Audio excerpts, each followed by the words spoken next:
Hello, everybody. Good evening. Tonight, I've got a very special stream discussion on the nature of Anglo-French relations. I'm very lucky to be joined again on this channel by Apostolic Majesty. How are you, AM? Hello, Hitman. Thank you for inviting me on. I'm sure this will be a great stream, so looking forward to getting into it. Thank you. And yes, and for those watching, you may know from previous content I've put out and discussions that this this topic of Anglo-French relations is something I've looked at before, specifically when looking at English and French policy in the Middle East, relating to Sykes-Picot and the various mandates. And something that I did mention, and something I very much feel, is though people have this modern conception, especially sort of since the early 20th century and throughout World War I, World War II, that France and Britain were sort of steadfast allies. I think when you really delve into the events and what happened, I really feel it's more to say that it was more that they were rivals who just chose to work together for mutual benefit, but that relationship was often quite fractious and could be unproductive at times. Is there anything you want to sort of add on to that at AM at this early point, or? Well, as an introduction, I guess you can say that all alliances to some degree deal with that sort of problem with an innate friction. I think regarding England and France, it's really a question of whether it could constitute an alliance at all for most of the last 200 years. Obviously, we talk about World War One, I think being the prime example of that, where we were probably most united in terms of a military policy. But again, as an overview, I think you're obviously correct, but it's about getting into the nuances of all the specific instances and historical events, which hopefully we'll be unpacking. No, thank you. And yeah, so just for this discussion, for the benefit of the audience, so me and AM will mostly be looking at the period post 1815, so post Napoleonic Wars, and then going up to the present day, so to speak. And the reason I've done this is for two reasons. One, if we chose to cover the entire history, I think we'd be here all evening, and yeah, I think that'd be far too long. And secondly, I also think this period post 1815 is the most interesting period of Anglo-French relations because there's a lot of nuance, and so sort of give some more context, because I think it's worth just going over the period pre-1815. Is obviously, I think, most people's conception, especially of the medieval England and France, is obviously comes through a lot of the dynastic conflicts, like the you've obviously got a period where you have the Norman conquest and you have a French dynasty ruling England, but also controlling possessions in France, and through nominally as Dukes of Normandy, you're a vassal of the French monarchy, and obviously from there, these kings would then acquire other territories such as Anjou and later Aquitaine under Henry II, and this would lead to further tension. And then later on, you would even have a situation with Edward III, where the main male line of the Capetian dynasty expires, and you have a junior Valois branch come in, and you have Edward III claiming through his mother the legitimate claims to the French throne, and you have the 100 Years' War. So broadly speaking, the medieval period is full of lots of wars and conflict. And then after the end of the 100 Years' War, you probably have a period of still, I think, quite strong hostility, though it isn't so much over a claim of the French crown. It's more still, I think, quite dynastic within a lot of the conflicts. So obviously under Henry VIII, you would have attempts to work with the Habsburgs to fight against France. I mean, in terms of territory, Henry VIII would briefly take Boulogne, but he wouldn't hold that for very long, and it was nothing compared to the previous English domains in France. They would still hold on to Calais, however, but that would be lost under Mary I in the mid-16th century. And of course, with the Protestant Reformation, there would initially be some tension, though when you have the French Wars of Religion, I think France was too divided dealing with that with that issue. Is there anything you want to sort of add, especially relating to the French Wars of Religion, AM? Because I know you've done quite a long lecture on that from a couple of years ago, if I recall. Yeah, just one point, Terouanne rather than Toulon. Um, uh, but regarding the French Wars of Religion, I mean, you said that the formation of this religion was basically dynastic. Well, I think you can say that the process of medieval history is a process of disentanglement and arriving at two distinct entities. So the Franco-English enmity could in many ways be responsible for actually defining themselves as nations in opposition to one another.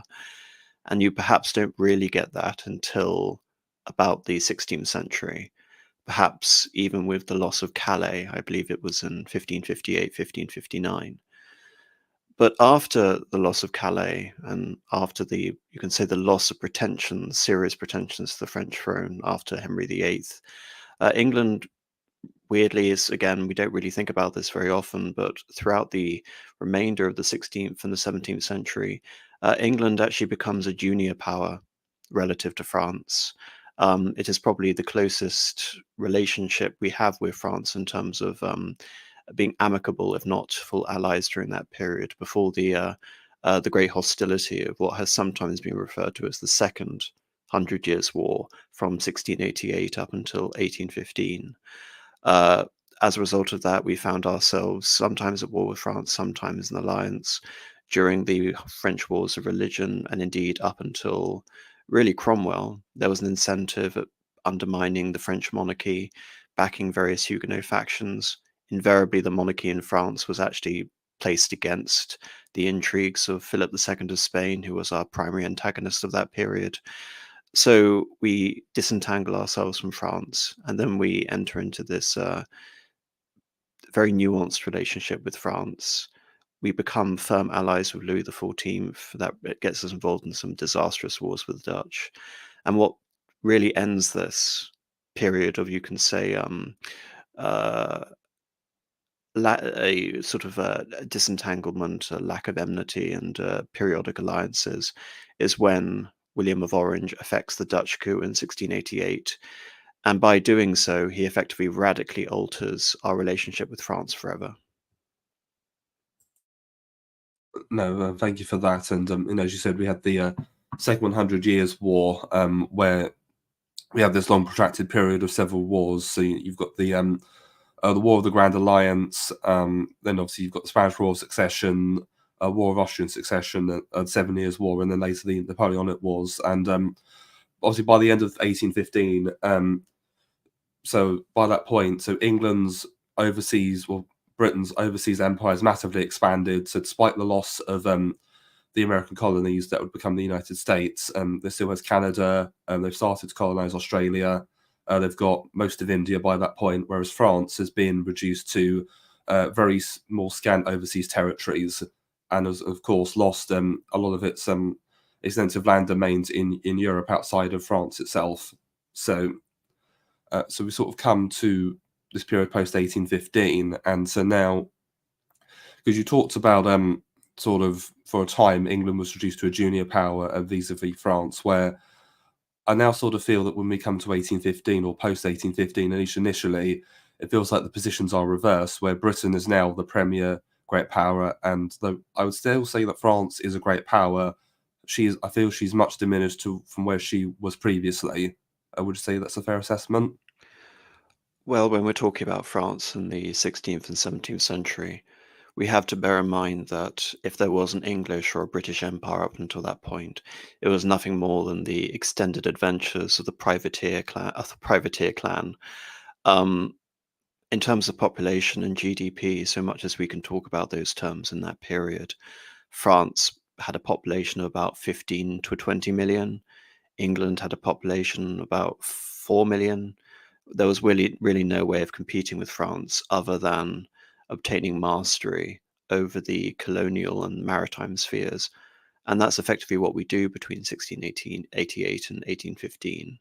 What you didn't mention is that during the Seven Years' War between 1756 and 1763, there was a colonial titanic struggle between France and Britain. And as a result of that, France basically surrendered Nouvelle France, New France in the New World.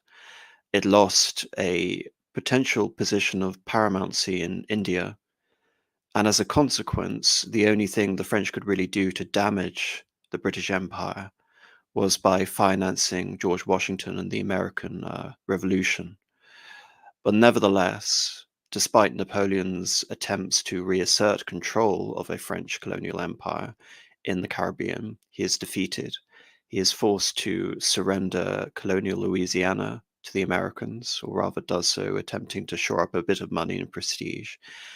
And despite the army at Boulogne, with the Battle of Trafalgar and the failure of the continental system, Napoleon's ability to thwart the British Empire fails dramatically, and it is the British who deliver the coup de grace against Napoleon at the Battle of Waterloo. So, in terms of the economic and military might, the relation between those two powers, of course, France finds itself as a junior power because the relationship has fundamentally changed and France has become a defeated power. It is only through the intervention of figures like Talleyrand and the restoration of the Bourbon monarchy that France actually ceases to be a pariah on the world stage and is actually welcomed back into the concert of Europe.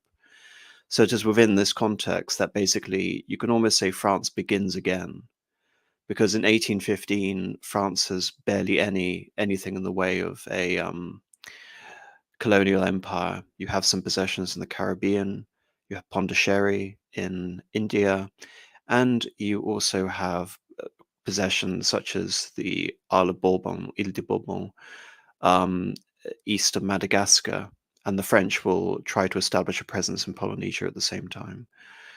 So, what you can say begins the process of bringing France and Britain together is how France is basically going to be able to achieve a reversal of this humbling situation after Napoleon. And the fact that France's political system, especially after 1830, will actually come to closely represent Britain in some respects. So yeah, that's just a brief introduction as to why the balance of power and the relations changed.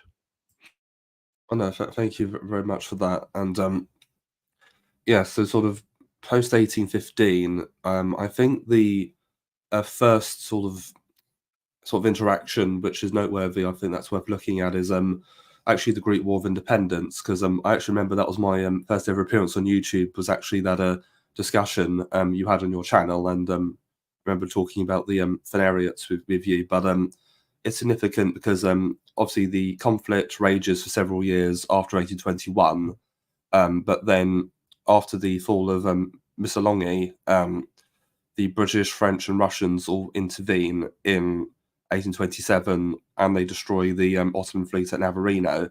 And what's significant, why Britain and France involved themselves? Well, one, there is an element of public opinion in both countries which favour the Greeks, but also the British and French want to try and contain Russian ambitions in the area, because though they all want Greek independence, the Russians also want their power to grow at the expense of the Turks. So there was an attempt with the Treaty of London to essentially enable a form of Greek independence, albeit it's a truncated Greek state at the southern end of the Balkans, but also to preserve the Ottoman Empire against the Russian expansion. So you could see that through this interaction, they're both working, I think, to preserve the balance of power. And later on, when we look at the Crimean War, again, you see them working together to try and contain Russian power. Though in the Crimean War, you've also got the element of Napoleon III and his Catholic policy and wanting to grow French influence in the region. Is there anything you wanted to add on to that, or? Well, you've covered a lot of things regarding everything from the 1820s up until Napoleon. Is there anything you would specifically like me to unpack, like the Great War of Independence? Oh, no, just if there's anything you think that's worth adding on regarding either of those two, like the relation regarding the Great War of Independence and the Crimean War. Well, there's a huge amount going on between them. So just to focus on the Great War of Independence, something that I really tried to get across on my channel regarding the Great War of Independence is actually how measured the Russians were throughout this entire process, and the fact that the Russians actually disowned any relationship with the original Greek independence fighters, despite the fact that many of them were Russians, i.e., Greek Russians. So when I see Britain getting involved, I almost see it as a desperate attempt basically to shore up their position, really against Egypt, less so than perhaps the Russians and the Ottomans. This would be against Muhammad Ali Pasha, who was already Lord of Crete, and he was essentially given this prospect by the Ottomans of depopulating the Peloponnese and replacing the population with Egyptians. So there was a great sort of moral outcry, which helped essentially give the politicians some sort of legitimate backing for this. And that could help as to why the British would say, for example, want to extend their influence already established in in Corfu, the former Septinsular Republic of the Seven Isles, and as for the French, you have to bear in mind that the French were under the control of Charles X, and Charles X actually had a very ambitious foreign policy. Charles X wanted to restore a glimmer of French pride, you could say, and also elevate the prestige of the flagging Bourbon Restoration monarchy. So when Charles X got involved in the Greek War of Independence, it was essentially with the aim of establishing a renewed French interest in the Eastern Mediterranean. Of course, we look to Napoleon and we see the invasion of Egypt as being more dramatic, but here Charles X as being more subtle.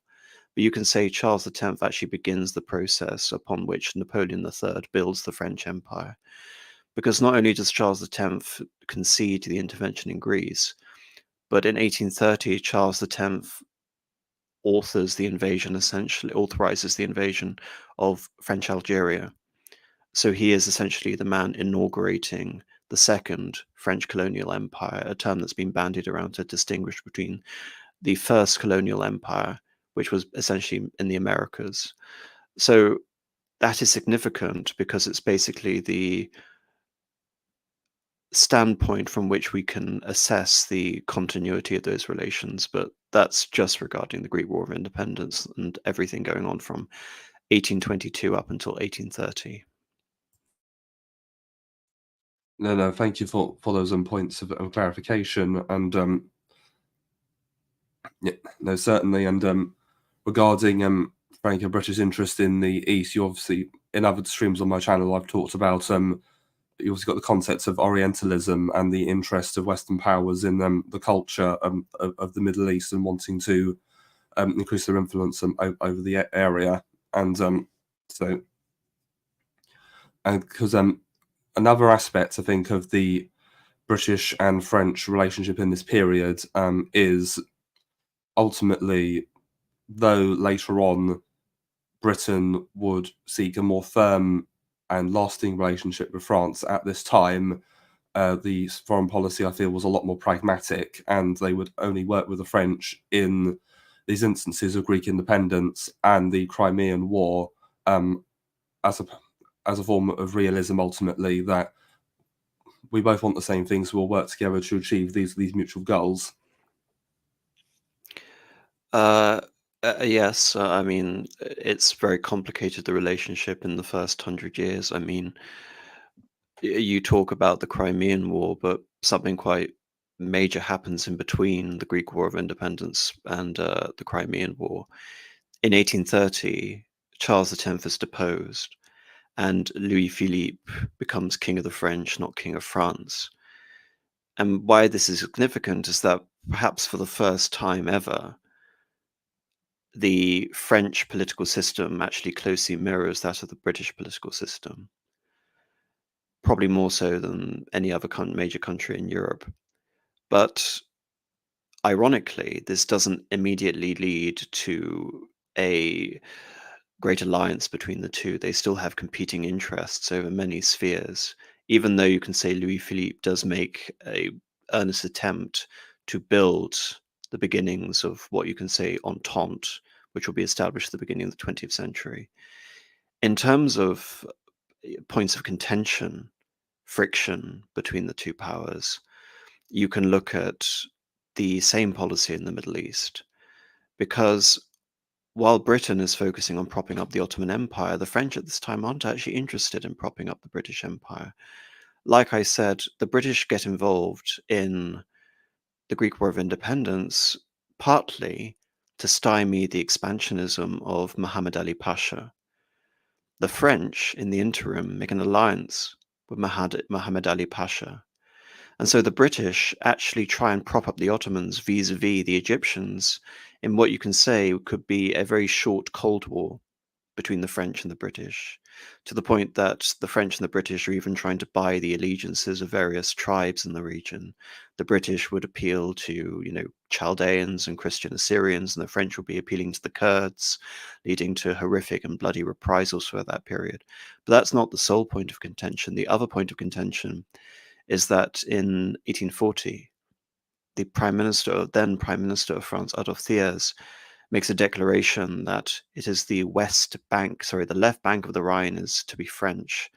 And of course, the whole sort of post-Napoleonic trajectory of French relations vis-a-vis the other European powers is about stabilizing that region and establishing peace. But now France is becoming an adventurous power. And by adventurous, I mean attempting to meddle in the then established European status quo. A few years earlier, you had the revolution in Belgium. And this is very significant when we look at the relationship between France and Britain over World War One, because Belgium essentially is conceived of, from Britain's point of view, as you can say, a counterbalance not just to the Dutch and to the Germans or Prussians then, but also to the French. Because the French had designs on Belgium itself. They wanted to carve out Wallonia, the French-speaking part of Belgium, and essentially award it to France, while the British would get a controlling influence over the Channel seaports. The British veto this, and they establish what can basically be seen as a protectorate of Belgium, one that has very close commercial and even dynastic links with Britain, especially after Queen Victoria becomes queen and her uncle is King Leopold of the Belgians. So, like I said, there's a lot of nuance to be established there. There is friction, but as you can see with the resolution of what happened to Belgium and the Treaty of London that establishes the Belgian guarantee that all the other major powers would recognize the state of Belgium, there is a reluctant collaboration between France. And also something to be noted is that the British are able to use these subtle intrigues to actually eclipse France. So in Belgium, France is denied Wallonia. And ultimately, as we see in the Middle East, the French support of Mustafa Ali Pasha goes the other way, and the Ottomans are able to crush the armies of the Egyptians in the 1850s and the 1860s. But nevertheless, the French won't abandon an interest in Egypt, and indeed, they are the ones establishing a presence through the funding of the construction of the Suez Canal. So, as you mentioned earlier, friction, aspects of collaboration, but very much always cognizant of the respective, you can say, imbalance of power relations between them. No, thank you. And going back to Belgium, other than Wallonia, I think it also must be mentioned that though Flanders is not French speaking, Flanders had historically been part of France, though it obviously not been part of it for centuries by that point. So, and also Belgium had also been part. Just to add clarity for that, historically, the medieval borders of West Francia didn't include areas like Lorraine, the east of France. However, they did include places like Catalonia and indeed Flanders, as Hitman is referring to. But I mean, we're talking about the legal boundaries of France. During the medieval period, the French monarchy could barely exert control over central France, let alone these fringe territories. And what permanently essentially divides Flanders from the patrimony of the rest of France is the Burgundian succession. And this is significant because this is actually, you can say, the inception of a retroactive Belgian nationalism beginning in Burgundian exceptionalism vis-a-vis France. So after that, with the exception of the Napoleonic Wars, Flanders is forever sundered from the rest of France, just to establish that. But as you say, Flanders culturally and economically um, or rather linguistically, it's closer to the Netherlands, but there's always been that distinctiveness from France. And also, to go on from there, Belgium had been part of Napoleon's empire as well. So then obviously that's a much more recent acquisition and loss. So that Very, must very stand conventional. unhappily, it should be pointed out. It wasn't an amicable relationship. It was very much the perceived conqueror in the guise of France. But yes, France did control that region for about 2 decades. Certainly. Okay. And so from there, because you mentioned this idea of a Franco-British entente. Well, the term entente cordiale is something that will come a bit later, but that term actually does originate from the time of Louis Philippe. So this idea of understanding or recognition of mutual spheres would also be important and come in a bit later after this. And so the next point really would be 1848, when Louis Philippe is deposed and you have the creation of a second French Republic. We discussed that previously on this channel on the discussion on 1848. So if you're interested in more information about that, have a look up that previous discussion with me and AM. But so obviously with the Second French Republic, you then have Louis Napoleon coming in, being elected president, and then declaring himself emperor a couple of years later. And so obviously this is the context in which you have the Crimean War that we've discussed, but a lot of other perhaps what we might call adventurous foreign policy on behalf of Napoleon III, and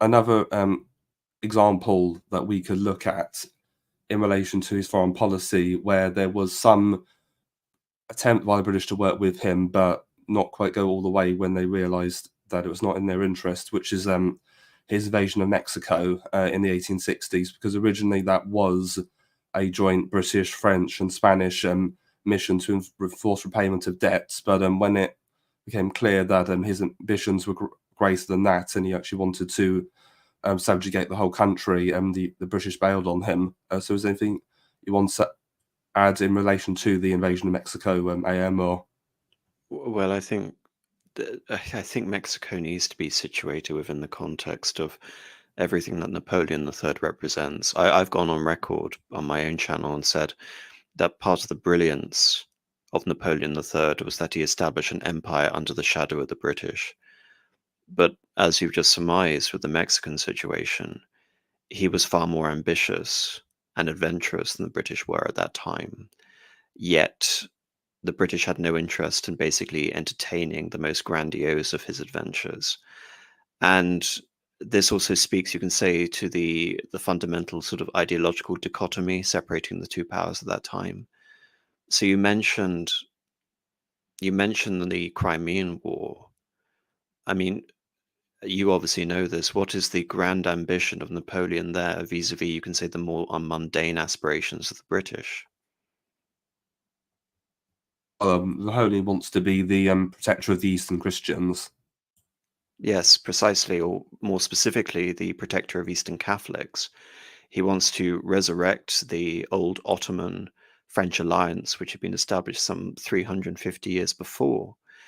And this is also a way of projecting French power, not just through the protection of missionaries, the protection of Catholics, but also into Lebanon and Syria, which, of course, you understand through the ultimate delineation of spheres of influence in the Sykes-Picot Agreement. So you can say that the basis of, you can say, French interests in the Middle East is actually defined during the reign of Napoleon III. The British are focusing basically on keeping the Russians out of the Mediterranean, but Napoleon wants to realize, you can say, the ambitions of his uncle, Napoleon III. And weirdly enough, you can say Napoleon III is actually more successful than Napoleon I in terms of establishing a definite sphere of French influence which could be built on with subsequent investments. This policy of the French protection of Catholics, of course, extends throughout the world, and this actually begins the process of the formal French colonization of Indochina. But regarding Mexico, Mexico really is a you can say it's a sideshow compared to the far more important foreign policy consideration in the Americas, which, of course, is the American Civil War.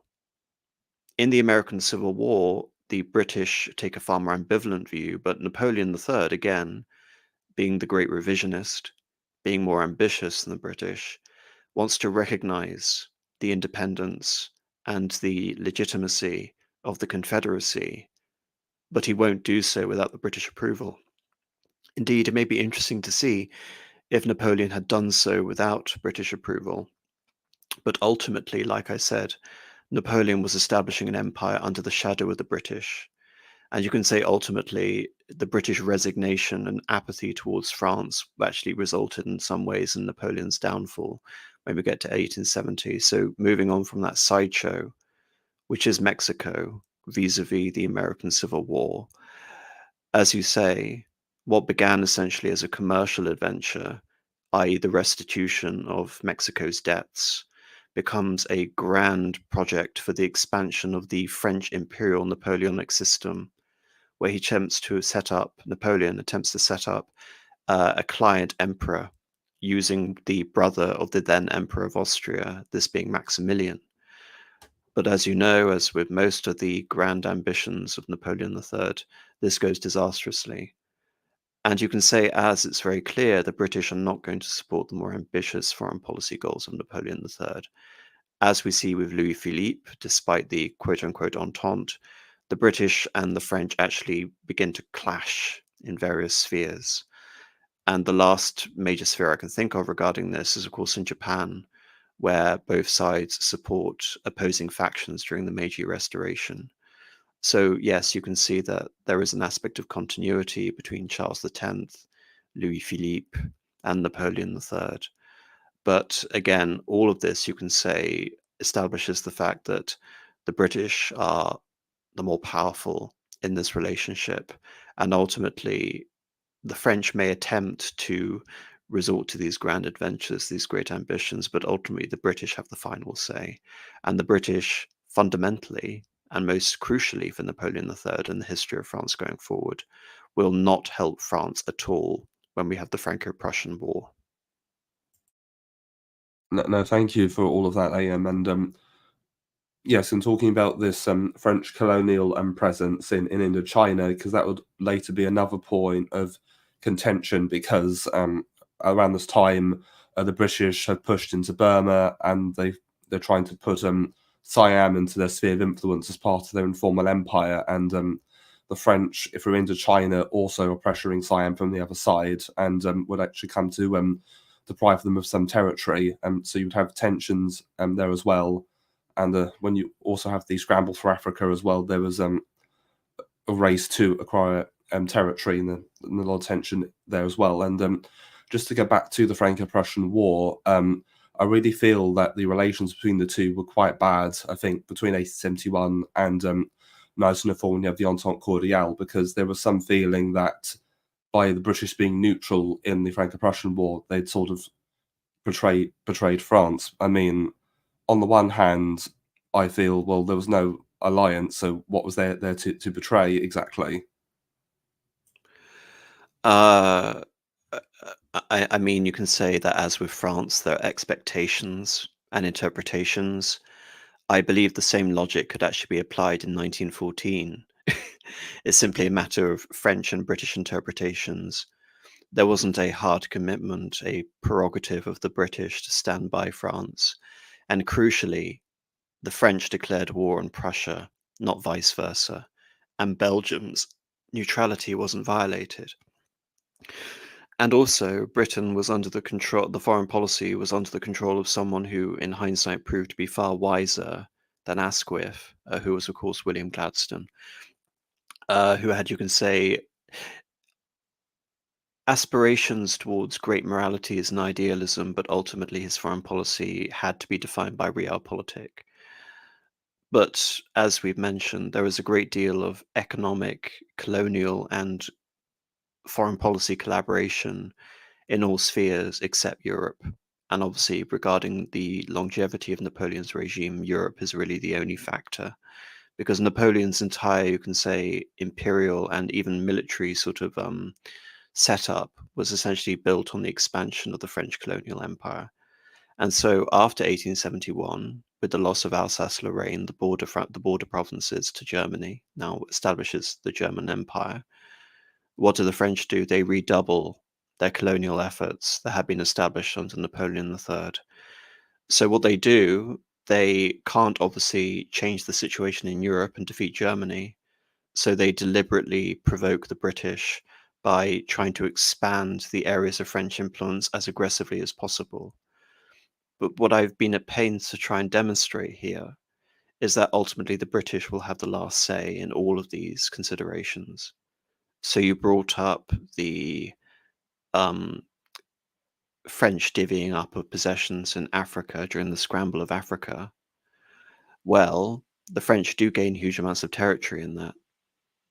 The French gain most of West Africa as a result of the Berlin Congress in terms of the delineation of these spheres of influence. But what do the British gain?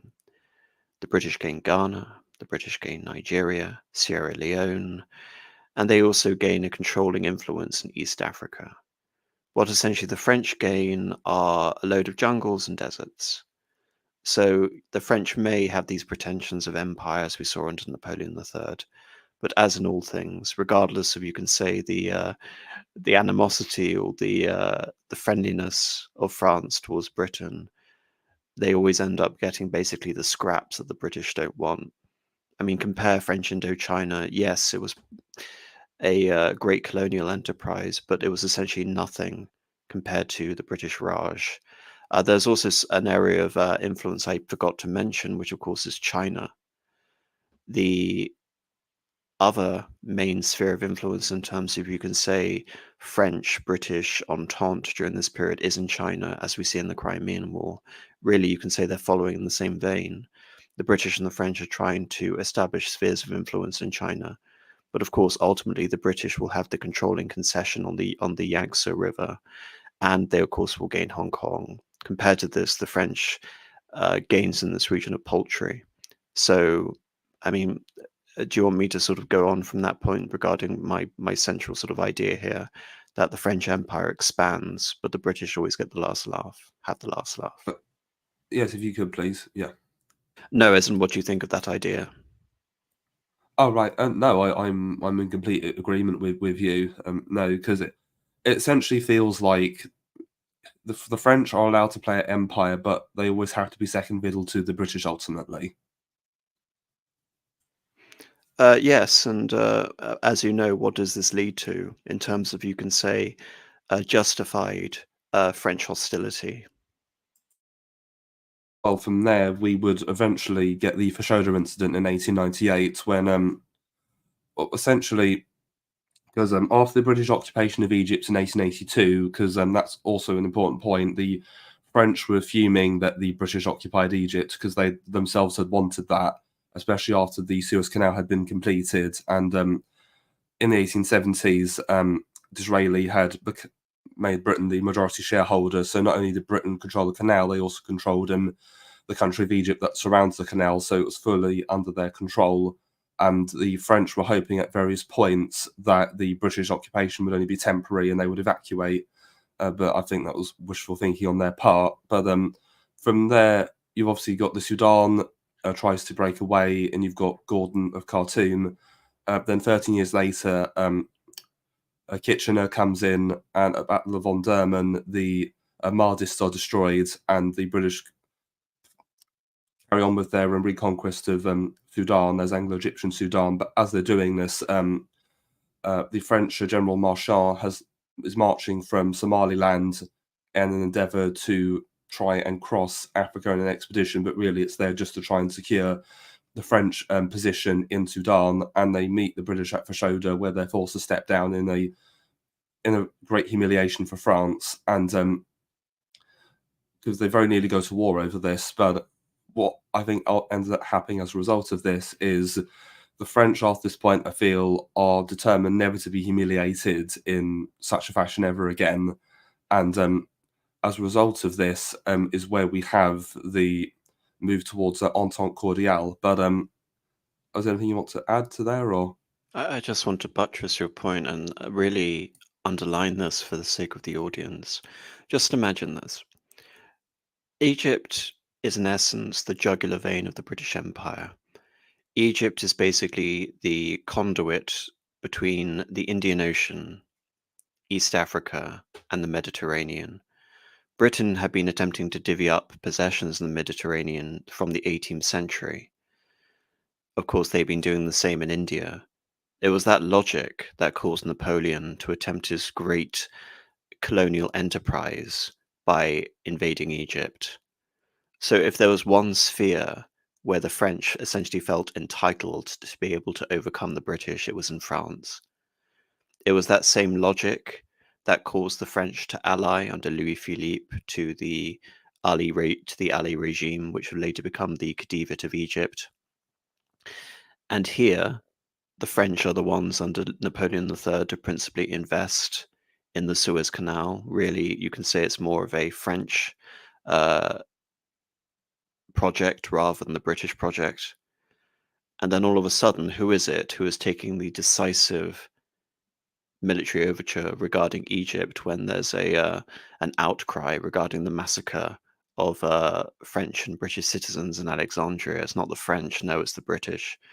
The British fundamentally outmaneuver the French, and they established to the world essentially that now Egypt, despite still technically having a Khedive, essentially a prince or a viceroy and later king, it is basically now a British occupied state.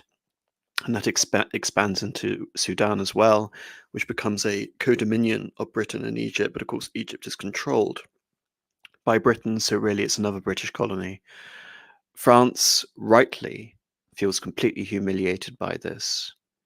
The anger intensifies, and this leads to a point which you didn't bring up, but is significant because it actually happens before Fashoda, which is the Russo-French alliance, the Franco-Russian alliance.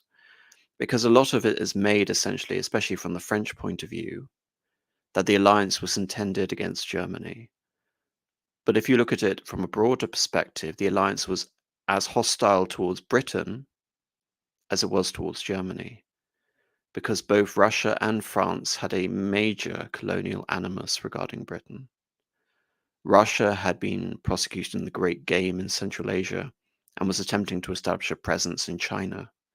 The French, meanwhile, had been attempting and failing to live up, you can say, to the colonial aspirations of the British in Africa. So it is this relationship that really, you can say, terrifies the British, because it is a dagger aimed both at Germany and at Britain. And in terms of understanding, you can say the basis of Entente, it has to be construed through understanding the Franco-Russian alliance. You can say Fashoda is an attempt based on this new understanding to shore up a bit of prestige, but as you said, even then, the French are humiliated. And you can say, almost to compound the humiliation, who are the people in Africa to actually pose more of a threat to the British than the French? The Zulus and the Boers, non-entities in the grand scheme of things. Here we have mighty colonial France, and the British essentially face a greater threat from essentially a bunch of Afrikaner sort of hill dwellers in the Transvaal. It really is quite humiliating for France.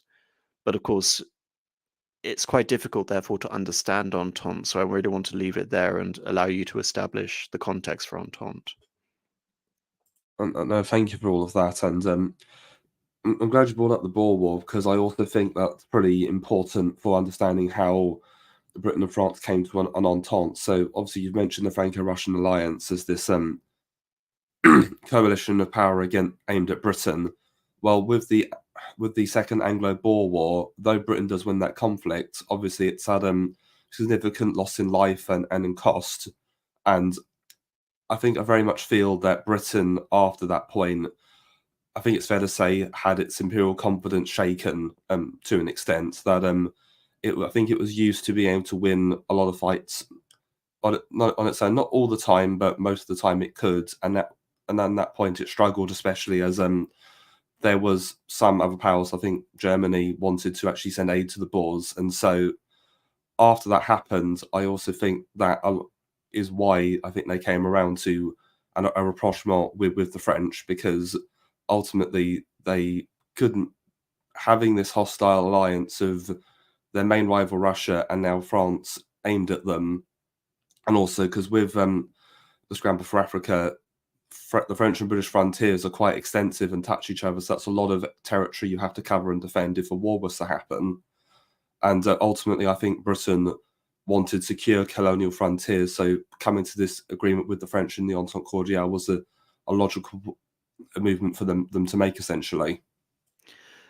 Yes, but you can say a similar logical move would actually be to ally with Germany and basically hold a sword of Damocles over France, and basically you say, "Oh well, you fuck with us, we'll get our German allies to invade you." There's a similar logic where you can say understands that as well. It's not really something that's stated quite a lot when it comes to the logic of these alliances. But the reason the British didn't go for that is because Britain is fundamentally a liberal country, and what I mean is aspects such as mass land armies before 1916 were basically anathema to what it was to be British. The British control their empire on an incredibly small budget. Indeed, the management and the defense of the empire was in many ways an economic net loss for the British. The Boer War had basically exposed the fact that if the British were to find themselves involved in colonial feuds, they wouldn't essentially be able to buttress the empire alone. The French are a colonial empire, so weirdly here they can actually offer more for the British than the Germans can.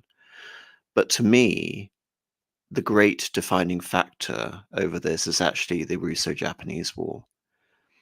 Because the Russo-Japanese War humbled the Russians significantly, and it demonstrated that the British alliance with Japan was actually in many ways much stronger than the Russian alliance with France. Because why didn't France declare war on Japan? Russia had attacked in an unprovoked manner the Russian squadron at Port Arthur, and yet France did not go to war. So, in 1904, 1905, all of Europe is at a crossroads. Which way is France and which way is Russia going to go? The Kaiser had wanted an understanding or an alliance with Russia, and his belief was that if Russia became an ally of Germany, France would basically have to stand down and accept a new understanding with Germany. But of course, that does not happen. And it is the brilliance of the British to seize upon this, you can say, friction between the French and the Russians over this great calamity for the Russians. They seize upon this and they're able to exploit that temporary lull, not only to bring France over, but also essentially to force the Russians over. Basically, they take the Kaiser's logic and they turn it on its head, and they effect that grand alliance which the Kaiser had hoped and failed to achieve. You've already mentioned what the British would get out of it. Essentially, they're able to lessen their colonial commitments. This period of rapprochement will allow themselves basically to redirect many of their, you could say, colonial forces. The logic had also been that same with Japan. It starts in Japan before it happens in France with the 1902 Anglo-Japanese alliance. But as for the specifics of the Entente, it's not just a matter whereby France can feel more secure by having essentially eliminated that enmity, that colonial enmity, but it's also essentially a way of the French actually expanding again. As I said, with Napoleon III and Louis Philippe and Charles X, the French expanding under the shadow of the British. And this begins with Morocco.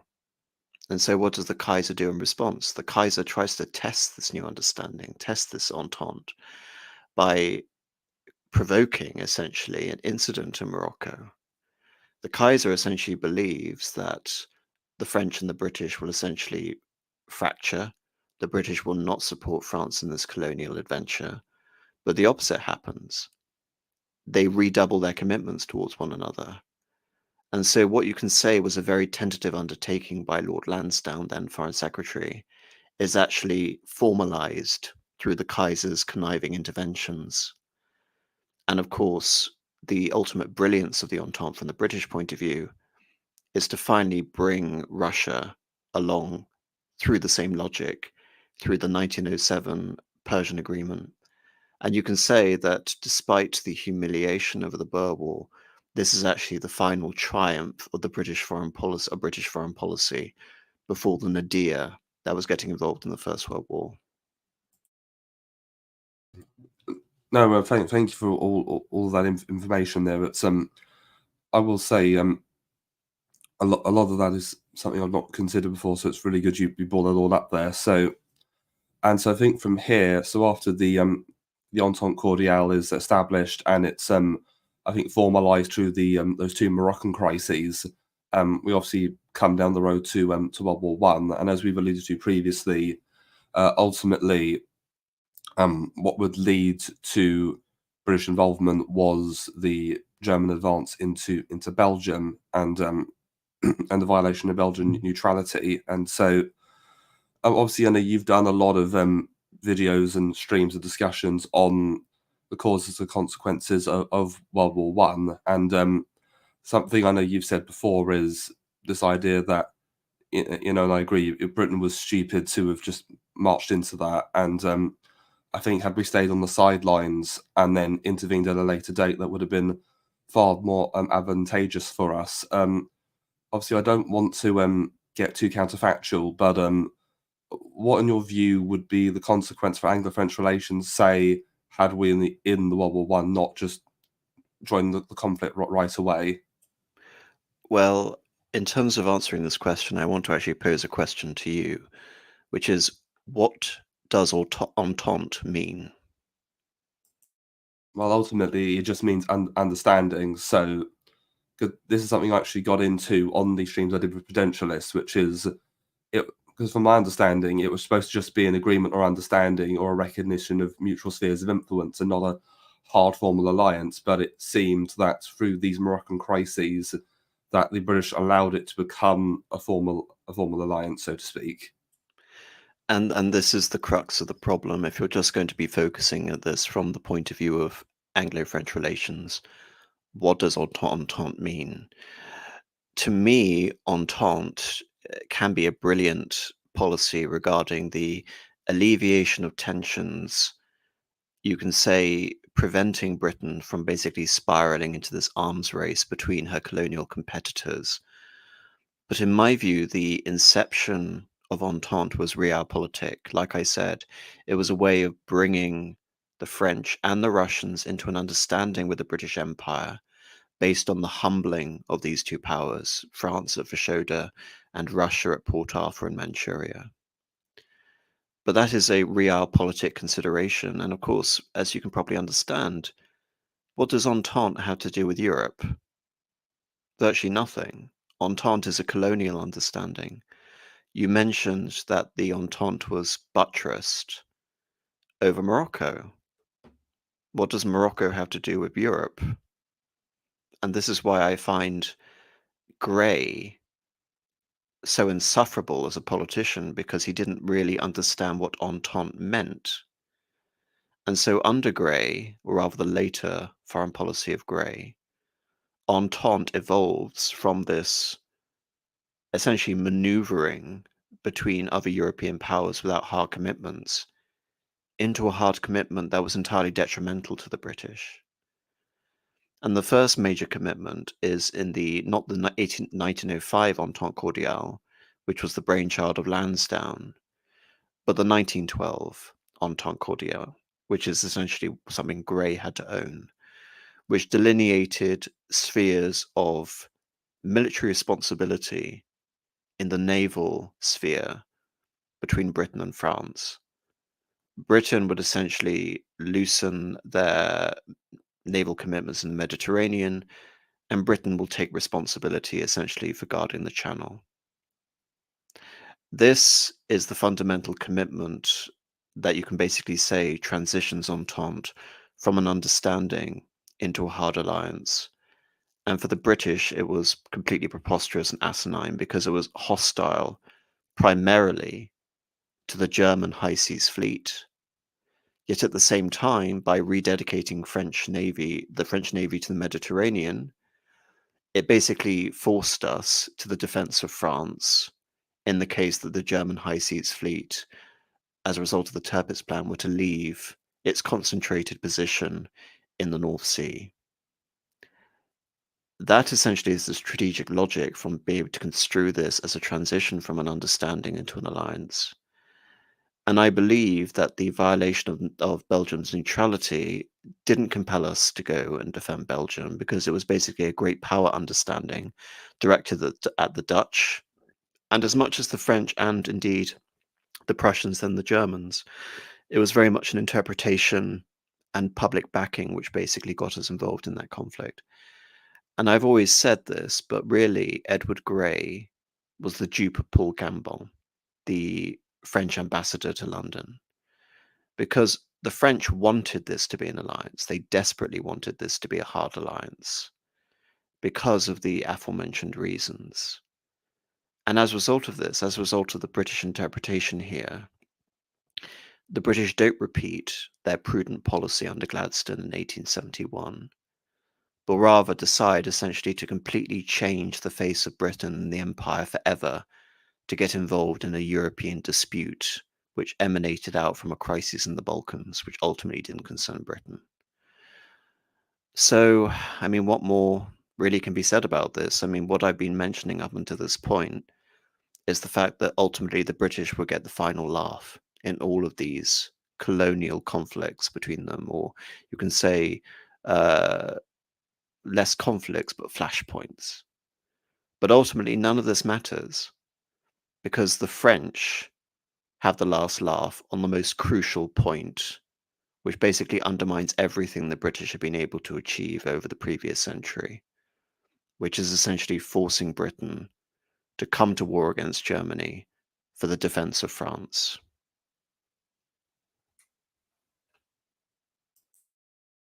No, no, thank you for all of that. And yeah, because I think looking back at France post 1871, I think it was very clear that they absolutely wanted their revanche, the return of Alsace-Lorraine, and in fact, at many points, the French had negotiated with many other colonial powers.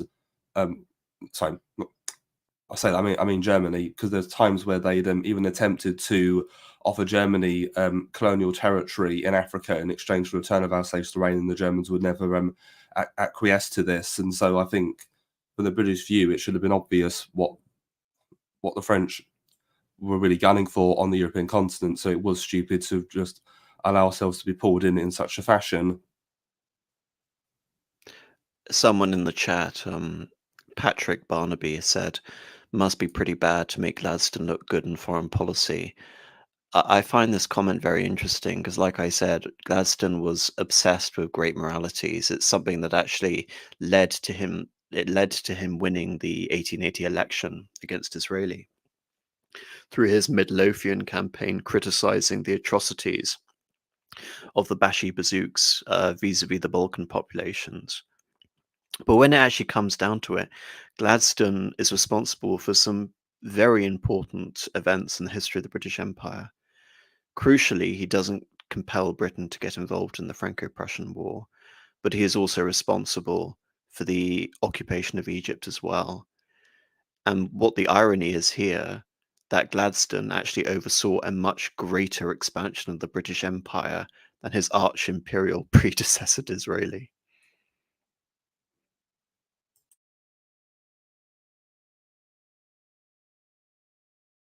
Oh, no, quite a funny irony, and especially considering their rivalry. So I think from there, if we look at the course of World War One itself, so though okay, so they're now both in the war and they're now both hard allies at war with the Central Powers. So despite this, though, their relationship I think is still very fraught, and I think it's worth having a look at how they sort of managed the sort of military relations because well, basically with the British Expeditionary Force they had to rely a lot on liaison officers, so officers that would act as a go-between the French and British commanders to try and coordinate campaigns and offensives. And the problem is a lot of British officers had a poor understanding of French, so they were quite limited as to who they could use. And one particular figure who was used as a liaison officer was someone who's quite consequential, especially when we look later into World War One and World War Two, is that of Edward Louis Spears, because he would later go on to befriend Churchill and would become the main British sort of liaison between the British and French war ministries, and he would also serve as the British government's representative to the French government and to de Gaulle. So that's one aspect, because where he had spent a lot of time with the French High Command, he had to obviously became exposed to a lot of French opinion, because when looking at World War One, obviously the French campaigns were mostly directed in Europe against Germans, like trying to take back Alsace-Lorraine, trying to drive the Germans out of northeastern France and Belgium, whereas the British were fighting on all fronts. So obviously you've got the troops in Belgium, you've got the troops in Africa, bogged down trying to deal with Paul Vanessa Vorbeck in East Africa. They're in the Middle East, they're in Mesopotamia, and obviously the French feel that the British aren't doing enough to try and defeat the Germans in Europe. And I can't help but feel this is a bit unreasonable, considering how stretched the British military resources were during the war, considering all of those fronts I've mentioned. Is there anything you want to add to that, or? No, I mean, my sort of interest and what I can really bring to this topic is by talking strictly about foreign affairs rather than overall military entanglements. I will say, just on the topic of World War One, this topic really sort of fascinates me regarding 1916, 1917, but also in the aftermath of the Paris peace treaties. Because, as you say, the British Expeditionary Force basically committed Britain to the defense of France, and we will funnel more and more troops into the defense of France. The expedition of the Somme was basically there to alleviate the French pressure on Verdun, but it also committed us to essentially collaborate with the French in many strategic theaters, notably Africa and the Middle East, as you stated. So perhaps this is consequential in the sense that this was, again, probably the hardest alliance that had been established between the two powers in the last 200 years.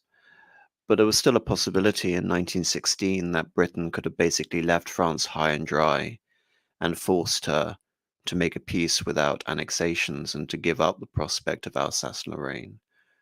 But instead, Britain redoubles its commitment to the victory against Germany when Asquith is removed and Lloyd George is brought into power, and then later the Americans come into power. And even the French mutinies in 1917 aren't enough to disrupt that relationship.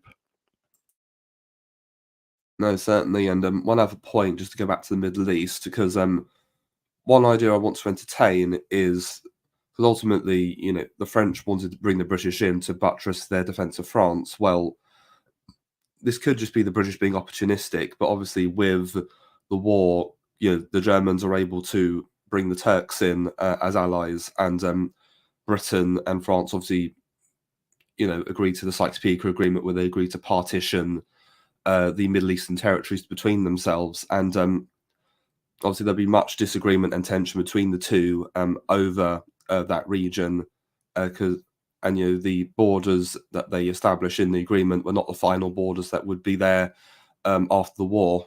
And I can't help but feel that essentially Britain allowed itself to be pulled into this continental war for the sake of France, and then essentially, especially when you look at something like the Ottoman Empire, where we'd spent the past century trying to preserve the balance of power by keeping the Ottomans' territorial integrity largely intact, with some exceptions, that we essentially just decided, well, let's just carve up the turkey basically, and just take these territories out of pure greed and just split it with the French. Yeah. I mean, there's really little more I can say about that. You're essentially correct. They were both involved in a imperial sort of aggrandizement adventure, and of course, as we talked about, that had actually been the trajectory of their relationship. The only thing I will add is you could argue that obviously taking the area around those territories allows them access to the oil because in 1913, when Churchill was First Lord of the Admiralty, he did switch the Royal Navy from coal to oil, and so now Britain badly needed oil to fuel the navy without relying on the Americans. So if anything, that policy probably necessitated the British involvement in the Middle East, and as they were now locked into this hard alliance with the French, they couldn't ignore the French wishes in that region either. Yes, and as I've actually gone into elsewhere, the French were also trying to recuperate the costs of everything they'd lost with their major investments, primarily into Beirut, which they were able to turn into one of the great ports in the Middle East. So the French had lost so much. They had already established, you can say, a psychological link to Syria. In fact, one of the most popular songs during the Second French Empire period was the Departure to Syria. And like you've already mentioned, Syria was also a launch pad for further conquests and spheres of influence in Turkey itself. But that itself came to naught, of course, because Sèvres was overturned for Luçon. Um, does that sort of establish the basis for talking about the Paris peace treaties? No, I would say so. Yeah, certainly, because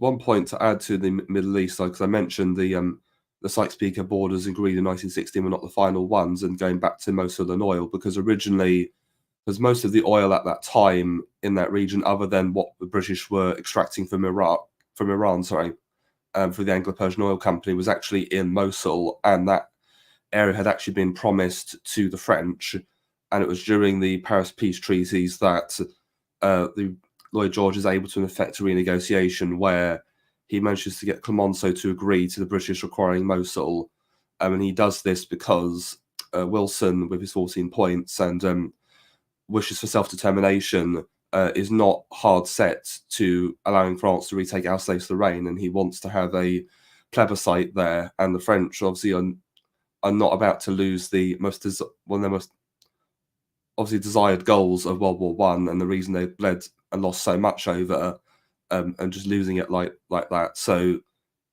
they essentially acquiesced to the British taking Mosul from them in exchange for Britain giving them hard support to allow them to retake Alsace-Lorraine after the war. But the British do allow the French a stake in the oil revenue that is taken from the region. And in terms of the Paris peace treaties as a whole, so I hope I don't sound predictable when I say this, but from my understanding, that ultimately France wanted, essentially, with what happened with Versailles, and essentially what happened was a very harsh punishment of Germany, considering everything that did happen to the latter. And I felt Britain was always trying to restrain France because it realised there would be a danger in punishing Germany too much. Is there any more nuance you wanted to bring to that, or? I actually want to talk about the point you bring up with Mosul. It's a shame that we don't have a map here because it would help me illustrate my point. The French connection, Mosul, first of all, really has no connection with what is now Iraq. Um, Historically, it's been Christian, yet it was also populated with Kurds. So the idea of Iraq under the Sykes-Picot Agreement is actually really a great power contrivance. And the reason it actually suited the British so much to have Mosul is that it acted as a counterbalance to French influence or supposed French influence in Turkey. But like I said, that never came to fruition. But ultimately, had Mosul been awarded to France, France would essentially have the exclusive border in the east with Turkey, which would basically allow itself to project power through the Kurds based in Mosul and through the rest of Turkey. So that was a crucial factor which the British wanted to negate. But there's another factor. It's not just oil revenues. It would mean that the French, for the first time, had a stake in the situation in Iran, because Mosul also borders Iran. So and of course, with its subsequent oil revenues and the British interest there. So the British, as we've been at pains to say, the British were always finding ways of limiting France gaining a controlling influence in any sphere. And so therefore the negation of Mosul for France is actually a crucial factor in understanding that. And the limitation, you can say, to gains around Syria and Lebanon, again, was ultimately to the advantage of the British. The British also gained possessions in Tanzania. And what did the French gain? Well, they gained parts of Cameroon. In fact, weirdly, they didn't even gain all of Cameroon, because a bit of Cameroon was shorn off and given to Nigeria. So again, in Africa, the French weren't really the ones to come out on top, as they weren't in the Middle East. It's always the British coming out first. But of course, this situation is actually turned on its head when it comes to Europe. And again, you can say this goes back to the old idea that Britain was more interested in colonial affairs than it was in continental affairs. And this is essentially defines British foreign policy. I mean, you mentioned Wilson and his desire to have a plebiscite in Alsace-Lorraine. Well, Wilson's position dramatically changes as a result of this. And you can say that Wilson isn't actually in charge of events so much as it's Edward House who's in control of events in France, because he goes from wanting to expand this idea of self-determination very liberally to only asking for self-determination in a sense where they would undermine Germany. So that is a remarkable about turn. But what's the British position in Europe? The British have been economically essentially destroyed by this war.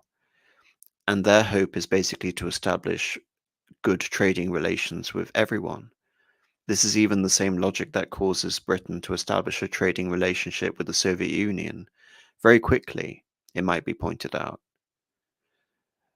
But the French have far more lofty aspirations, and it's one of the few times where the French are basically able to get the final say.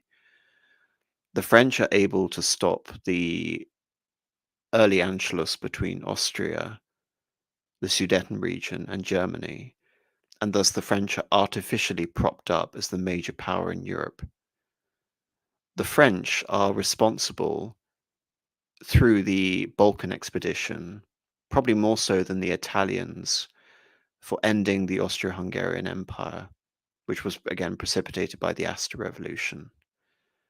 As a result of that, the French are able to establish a network of alliances called the Little Entente, which becomes the bedrock, essentially, of French power in the East. So the French are basically defining a new balance of power in Europe, more so than the others. And when we have the plebiscites, they're awarded to regions which basically, you can say, designated in regions which basically prop up another possible French ally, which of course is Poland.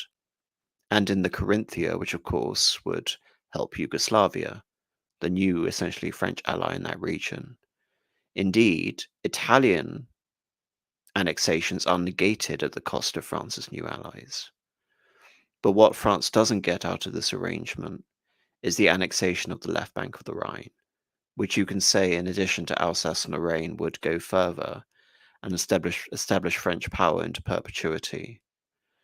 And the French agree not to annex the left bank of the Rhine based on an American guarantee of an alliance between the powers. But of course, the French didn't really understand how US foreign policy works. The alliance would have to be confirmed by Congress, and of course, Congress would never agree to such alliance. And America will return to a period of quote unquote normalcy under Harding. So that is, you can say, the key failure of France during the Paris peace treaties. But they were able essentially to demilitarize Germany and destabilize Germany and create a lasting enmity with Germany at a point where the British were desperate to form a stable trading relationship. So, yes, in the colonial sphere, as I've outlined, Britain won, but in Europe, really, the French won. And this would actually confirm my point regarding Paul Cambon, that in many ways Britain was essentially just the dupe of France during this period. No, thank you for all of that regarding the peace treaties, and from there we sort of go into the interwar period, and because you've mentioned all these various new alliances, so Poland, you've also got Czechoslovakia, Yugoslavia, and Romania, all countries that were newly formed or were pre-existing and had taken significant territories from the Austro-Hungarian Empire or Germany or Russia, and France was trying to use these as a way to contain other powers in Europe, mostly the Germans, and I think the Soviets to a lesser extent. And this is the Little Entente. So France essentially is trying to propel its power further into Europe. And it's interesting that you talk about this idea that the French one in Europe and the British one overseas, but ultimately, when we start to see the, I think, unraveling of the Little Entente, ultimately through the British policy of appeasement, but ultimately it seems down to Britain that France would then lose in Europe again. If do you have anything to say to that, or Can I just answer one question in the chat, which is sure? Judge Caligula Bushman? What territories would include the left bank of the Rhine, Belgium? No, these would be exclusively at the loss of Germany. Belgium would actually be a pivotal power in this because, as you know, Belgium gained Eupen and Malmedy as a result of this, basically a region that was exclusively German, but was basically given to the Belgians as compensation. It's very possible that the partition of the left bank of the Rhine, the German left bank of the Rhine, would have involved basically three solutions. One would be establishing a German puppet state, weirdly enough, actually on based around Conrad Adenauer and centered on Cologne. That would be basically French aligned and occupied. The second proposal, and these are in order of likeliness, the second proposal would have involved a Belgian-French partition of this region. So both Belgium and France would gain territory at the expense of Germany. In the end, Belgium gained Eupen and Malmedy, and France gained an economic controlling situation in the Saarland.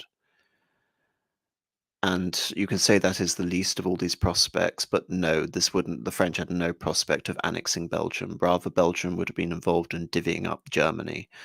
But to answer your question, I don't believe that's really true. I believe that the Little Entente collapsed because of the internal political situation in France. What France lacked after 1920 was essentially a strong political figure. You can say the closest thing France actually had was someone like Clemenceau or Ferdinand Foch, the principal of the three marshals. But Clemenceau is ousted and Foch dies. And indeed, you can say Pétain is derided by figures like de Gaulle as having already been dead. And ultimately, Pétain, if he was going to really affect Europe for the better, he should have seized power in 1934 and not essentially been handed power as a commiseration in 1940. As a result of this, from 1933 onwards, because France does not have that leadership, Britain, which is albeit far more stable, becomes the dominant partner in this relationship, and Britain is able to basically affect the policy that they wanted to achieve in the early 1920s through the Paris Peace Conferences, which is a stable relationship with Germany. The British aren't really interested in the Balkans. They're not really interested in the East, really. You can say that these are all French contrivances.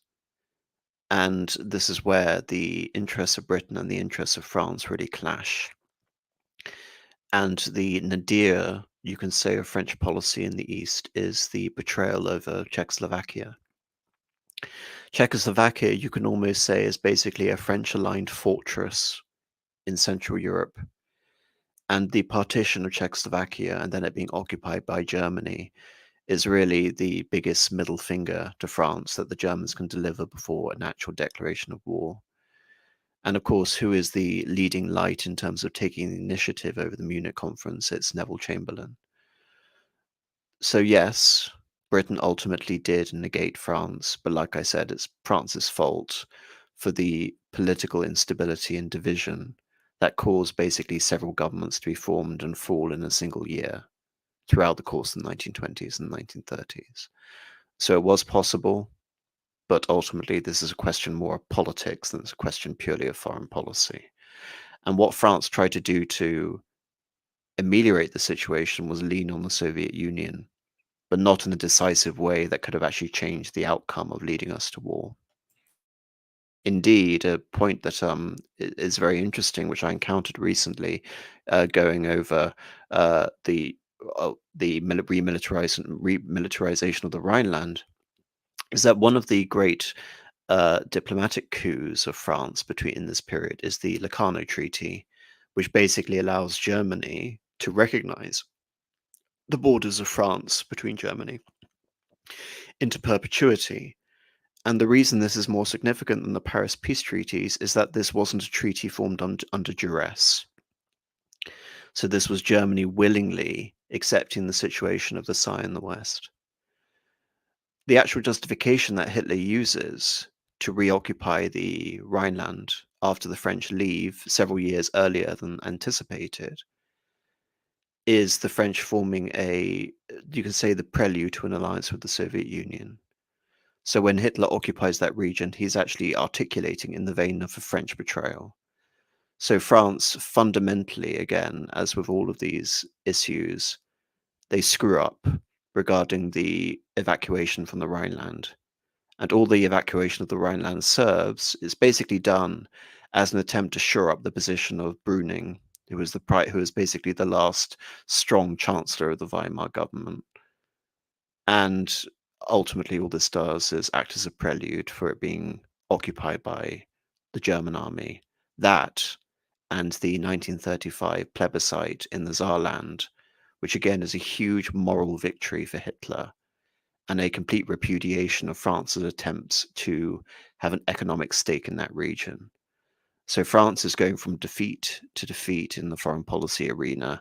And like I said, it fundamentally comes down to short-sightedness and a lack of vision. No, thank you for all of those points. And so, with the actual breakout of the war, so ultimately, and this has been talked about a lot, but so I feel that, and I think most people in our circles do feel the same, that it was incredibly stupid of Britain to have guaranteed Poland in 1939, because that, if anything, probably guaranteed war with Germany than prevented it in what they were thinking. And when I sort of look at because the French went along with it as well, it seems to me that, especially with all these humiliations the French have suffered in their policy in Europe in the 30s, could we possibly argue that what the French and to a lesser extent the British were trying to do was try and shore up their sort of great imperial positions against Germany ultimately? Well, something I find very baffling, there are a couple of things I want to pose here.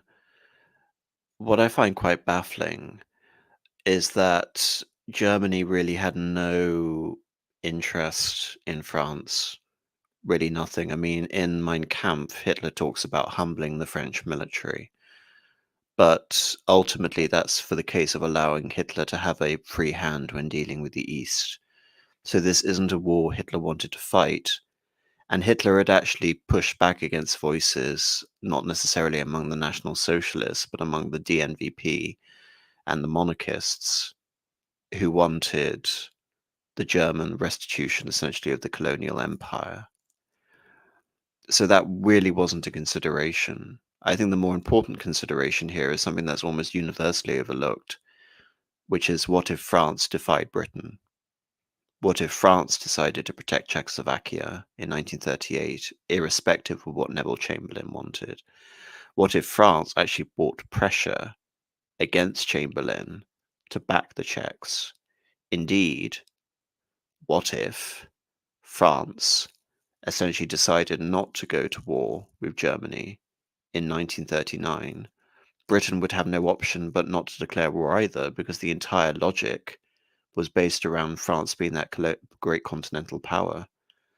But this again speaks to the fact that the French political system is basically a farce during this time. It's basically a joke. And Britain offers that leadership, which France cannot boast of.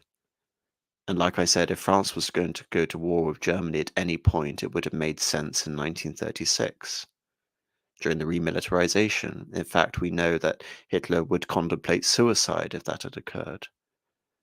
But all France basically did was heap up its own funeral pyre. And of course, why die for Danzig? That was a common slogan used by the anti-war lobby and the communists in France, who were a major factor during this time. When France was militarizing, there was basically no great enthusiasm to defeat the Germans. The communists didn't want the war, and many on the right basically thought that, we'll tolerate the Germans if they get rid of the Republicans. If the Germans can get rid of the communists, that's great. And again, when we think of the communists, we also have to think that they're getting their marching orders from Moscow. And just before the war, Hitler and Stalin had formed a Nazi-Soviet pact, and so the order went out. We actually have good relations with Germany now, the international communist movement. So the local factors in France were, again, hostile, really, to the war. This was something imposed, really, on France by figures such as Daladier and Paul Renault. And you can say that this is the supreme period of deference. Indeed, I look at the period from the Phoney War and basically say that France in this position was basically acting as Britain would after the Battle of Britain towards America. I think that's a pertinent comparison. No, that's an interesting analogy, and I just want to address a comment in the chat. So again, Patrick Bernard, but I think it would be hard to keep Czechoslovakia, Romania, Poland, and Yugoslavia on side, especially whilst trying to court the Soviet Union. Seems like too many allies, which leaves all parties unhappy. Yeah, it does seem rather contradictory. Is there anything you want to add to that? Yes, it does seem contradictory, but like I said, these powers France really needed to give unequivocal support to, because the Little Entente was not just directed against Germany, it was directed against the Soviet Union. So any negation of the Little Entente would necessarily empower both of them. And the stupidity over French foreign policy after the loss of Czechoslovakia is that any serious attempt to actually defend Poland, would involve the Soviets coming on side with the French. And the Poles understood that if the Soviets did that, they would never leave. So there are fundamental contradictions, and all they serve is the detriment, essentially, of French foreign policy and French interests. No, thank you. And just to kind of come into, I think, the course of World War II as a whole, and because you mentioned this idea that France had become diminished and vis-a-vis Britain, and as you said, would kind of have a bit of a slavish relationship towards Britain as Britain would towards America. And I think at this point it's probably worth discussing, because obviously after the Germans have come in, you've had Dunkirk, and the French will to fight is collapsing, and you've got the proposition where Churchill's government proposes the Franco-British Union, where both the British and French empires will merge and all become citizens of this one great empire. And it's sort of one of these sort of great historical fantasies that gets bandied about from time to time. And because from my understanding, several high-up French officials were actually fine with this, but ultimately the French cabinet does reject it, I think, for understandable reasons. So, I mean, is there anything to say other than this was obviously just from an attempt by Britain just to essentially just absorb the French Empire ultimately? Well, it's, I mean, weirdly, actually, this is where Edward Spears comes back and becomes a major player during this time, because he's not just a liaison during the course of World War I, but he remains a factor in Franco-British relations during World War II as well, even pertaining to de Gaulle.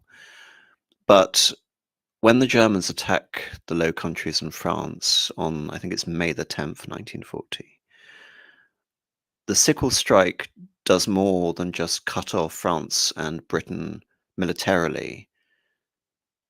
It also exposes, you can say, the divisions regarding grand strategic thinking.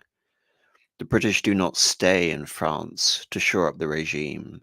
Rather, they take it as a cue to leave, having failed in their strategy to hold on to Belgium and the Netherlands and northern France. So the French really, for all intents and purposes, have been left alone to their own devices. It is actually possible that if a Franco-British Union were to have occurred, it could only have occurred if there were British troops in France, because then they could actually pose not only a factor in terms of defending France against Germany, but actually you can say the British could launch a military coup against France, something that no one really ever considers. So Dunkirk really is crucial in terms of being able to understand this. So essentially the offer is given by Britain to form a Franco-French Union. But in the end, this is a last desperate gambit. It's a desperate gambit to keep France in the war, and this would essentially pertain to a Brittany bridgehead strategy. The legal government of France, along with the French fleet and the empire, crucially, would stay in the war, and the French army would retreat to Brittany and basically form a final redoubt there and keep on fighting with the Germans. But of course, what does that mean? That means the rest of France becomes occupied by the Germans, and the Germans will carry out reprisals against the French population, because the Germans have no reason to hold back during the situation. So the government of Paul Reynaud considers the option given by the British, but ultimately rejects them. And like I said, without the British army actually in France, the decision becomes very easy. Paul Reynaud, however, cannot go through the decision to conclude peace with Germany, and so that decision is ultimately left to Marshal Pétain when he becomes Prime Minister. And this, of course, represents a major conundrum when it comes to Franco-British relations, because France has now concluded a separate peace with Germany. What Britain's interest now, given the fact that they can't maintain this Brittany bridgehead strategy and maintain an influence over keeping the French Navy and the French Empire committing to the war effort, is the prospect that France may even join Germany in the war, essentially, to gain those territories back, i.e. the occupied areas in the north and west. And so Churchill carries out an attack on the French fleet in the Mediterranean at Mels el-Kebir. And really you can say that from 1940 up until 1942, there is a Cold War going on between the French remnant at Vichy, which is the legal government of France, and Britain. And this is basically the closest moment which basically would bring France to war against Britain since Fashoda in 1898. No, certainly, because the relation became rather complicated, because especially from that point, you then have Churchill and the establishment of the Free French Forces, and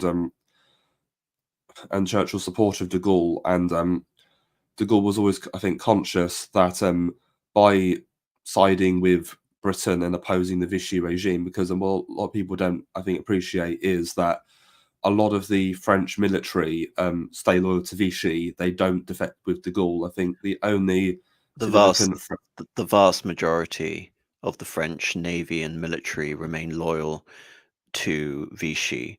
And this is actually pivotal to understand Pétain's role in all of this, and maybe a decision for the French government to make Pétain prime minister and then chief of state is actually to prevent a civil war within the army, because he is a revered figure, almost a deified figure, and it will be much harder to rebel against Pétain than it would be, say, for example, a political leader of France as opposed to a military leader.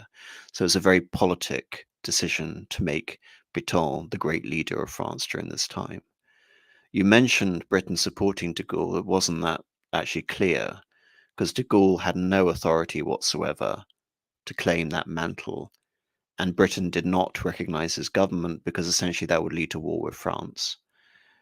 What Britain attempted to do essentially was take the few officers, the myriad of, you know, committed sort of French anti-German monarchists and French socialists and communists, and subsume them into the British war effort.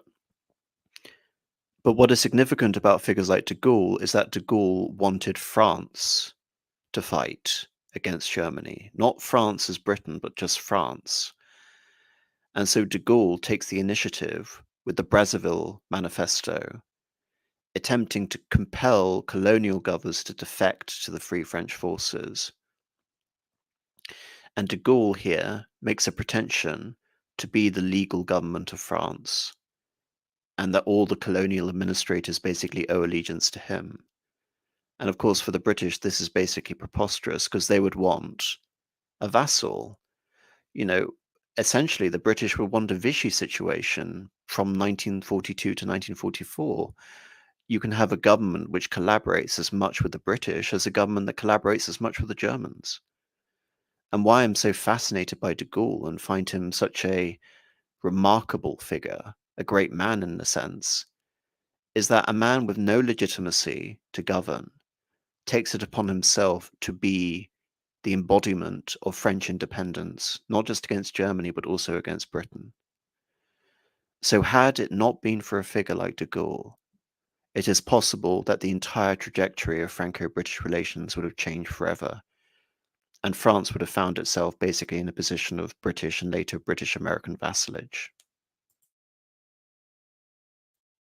No, thank you for that point. And yes, because you're right, because when he does make that declaration, only one French colonial officer declares to him, which is Georges Catrou, who was the former governor of French Indochina, and he would later take part in the Syria and Lebanon campaign, which was because if we're talking about actual campaigns conducted between the British and Free French forces, de Gaulle wanted the British and Free French to go in and take out Lebanon and Syria, but understandably the British were reluctant to do so unless the Vichy would present themselves as a military threat. But when you have the coup in Iraq in 1941, the Germans and Italians send bombers into Syria to then bomb British positions in Iraq, and from that point, the British now have their reason, and you have the invasion of Lebanon and Syria. And what's really interesting when we're looking at these sort of relations is, as bad and as fractious as the relations could be between the British and French, they were, I think, nothing compared to the relations between the Free French and the Vichy French. They absolutely hated each other. And when I think the Vichy French governor of Lebanon and Syria was surrendering, he would refuse to speak to de Gaulle or any of the Free French representatives, who would only speak to the British. And you have a very weird situation where ultimately the French are given the civilian control of Lebanon and Syria, but the British are given the right to station military troops there, so as a backup for martial law if required. And you have also another weird decision where ultimately, because there's a real lack of people to govern these territories, the Free French are forced to accept a lot of the Vichy French officials, even though they won't swear allegiance to them. So it's just a completely bizarre situation, all things considered. And there's also the fact that de Gaulle came under a lot of criticism because many French felt that he was collaborating with the British. And you have incidents like the Battle of Dakar in 1940, when there was an attempt to try and capture Dakar, which is the main French colonial port in West Africa, from Vichy, and that's repulsed. So, I mean, in addition to that, is there anything else you think I might have missed or you could add to? Or Well, you mentioned the Free French forces and the Vichy hating each other. I think it's more to do with individual commanders being repulsed by de Gaulle, because de Gaulle understood that any sort of hastening of hostilities would lead to civil war within France. And he didn't want civil war within France. He basically just wanted defections, wholesale defections without shots being fired. He was able to achieve this in Central Africa, but he was unable to achieve this in West Africa, which is why Dakar stands out as a moment. But regarding Syria, the situation is actually quite understandable, because the British basically wanted to prop up the legitimacy of de Gaulle by declaring that this is French territory which hasn't actually been violated. But they also want to benefit from the fact that they're exploiting all of these forces who could be useful in the war effort. So they're going to use Lebanon and Syria as a staging post. They've avoided a second front emerging in the war in Africa. And they're also using the Syrians and the Lebanese to collaborate in that situation. So they are legally clarifying de Gaulle and the Free French's control over that region.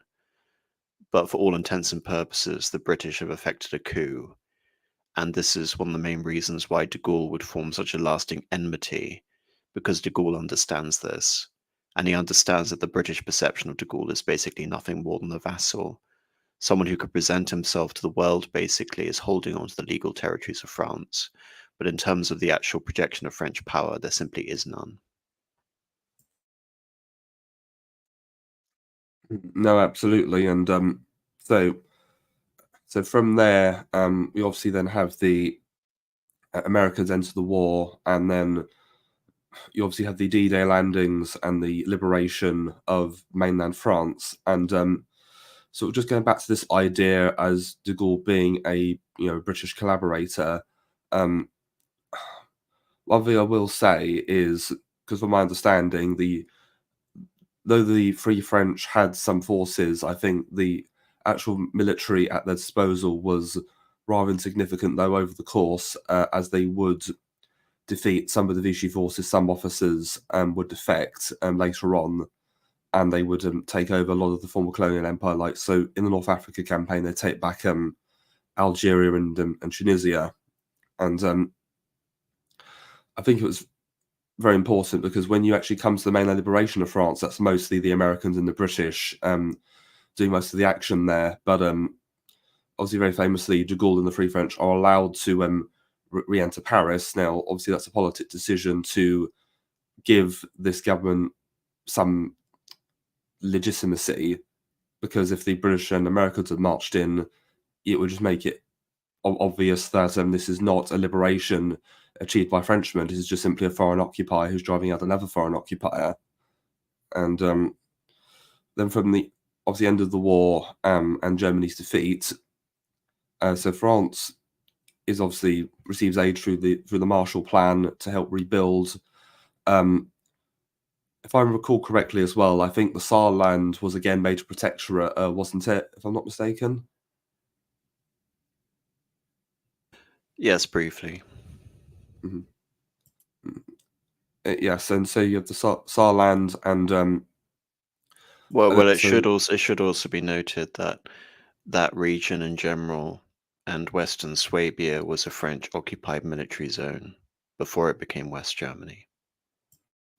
No, thank you. Yes, because you have the all the various zones, and yes, and after the creation of West Germany, could I talk a bit more about de Gaulle, because sure. a lot was covered.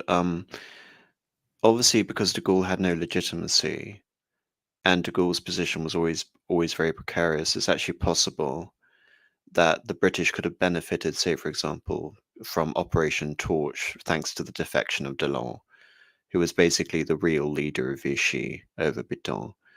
And regarding your point about Free French forces, by 1943, I think before the liberation of Paris, Free French forces never really exceeded about 60,000. So they weren't really a decisive military contingent. What's more significant about Free France is actually the legitimacy of de Gaulle himself and his government, and his ability to strike out an independent position against the Americans and the British. Had Delon not been assassinated, it's possible that all of this could have changed.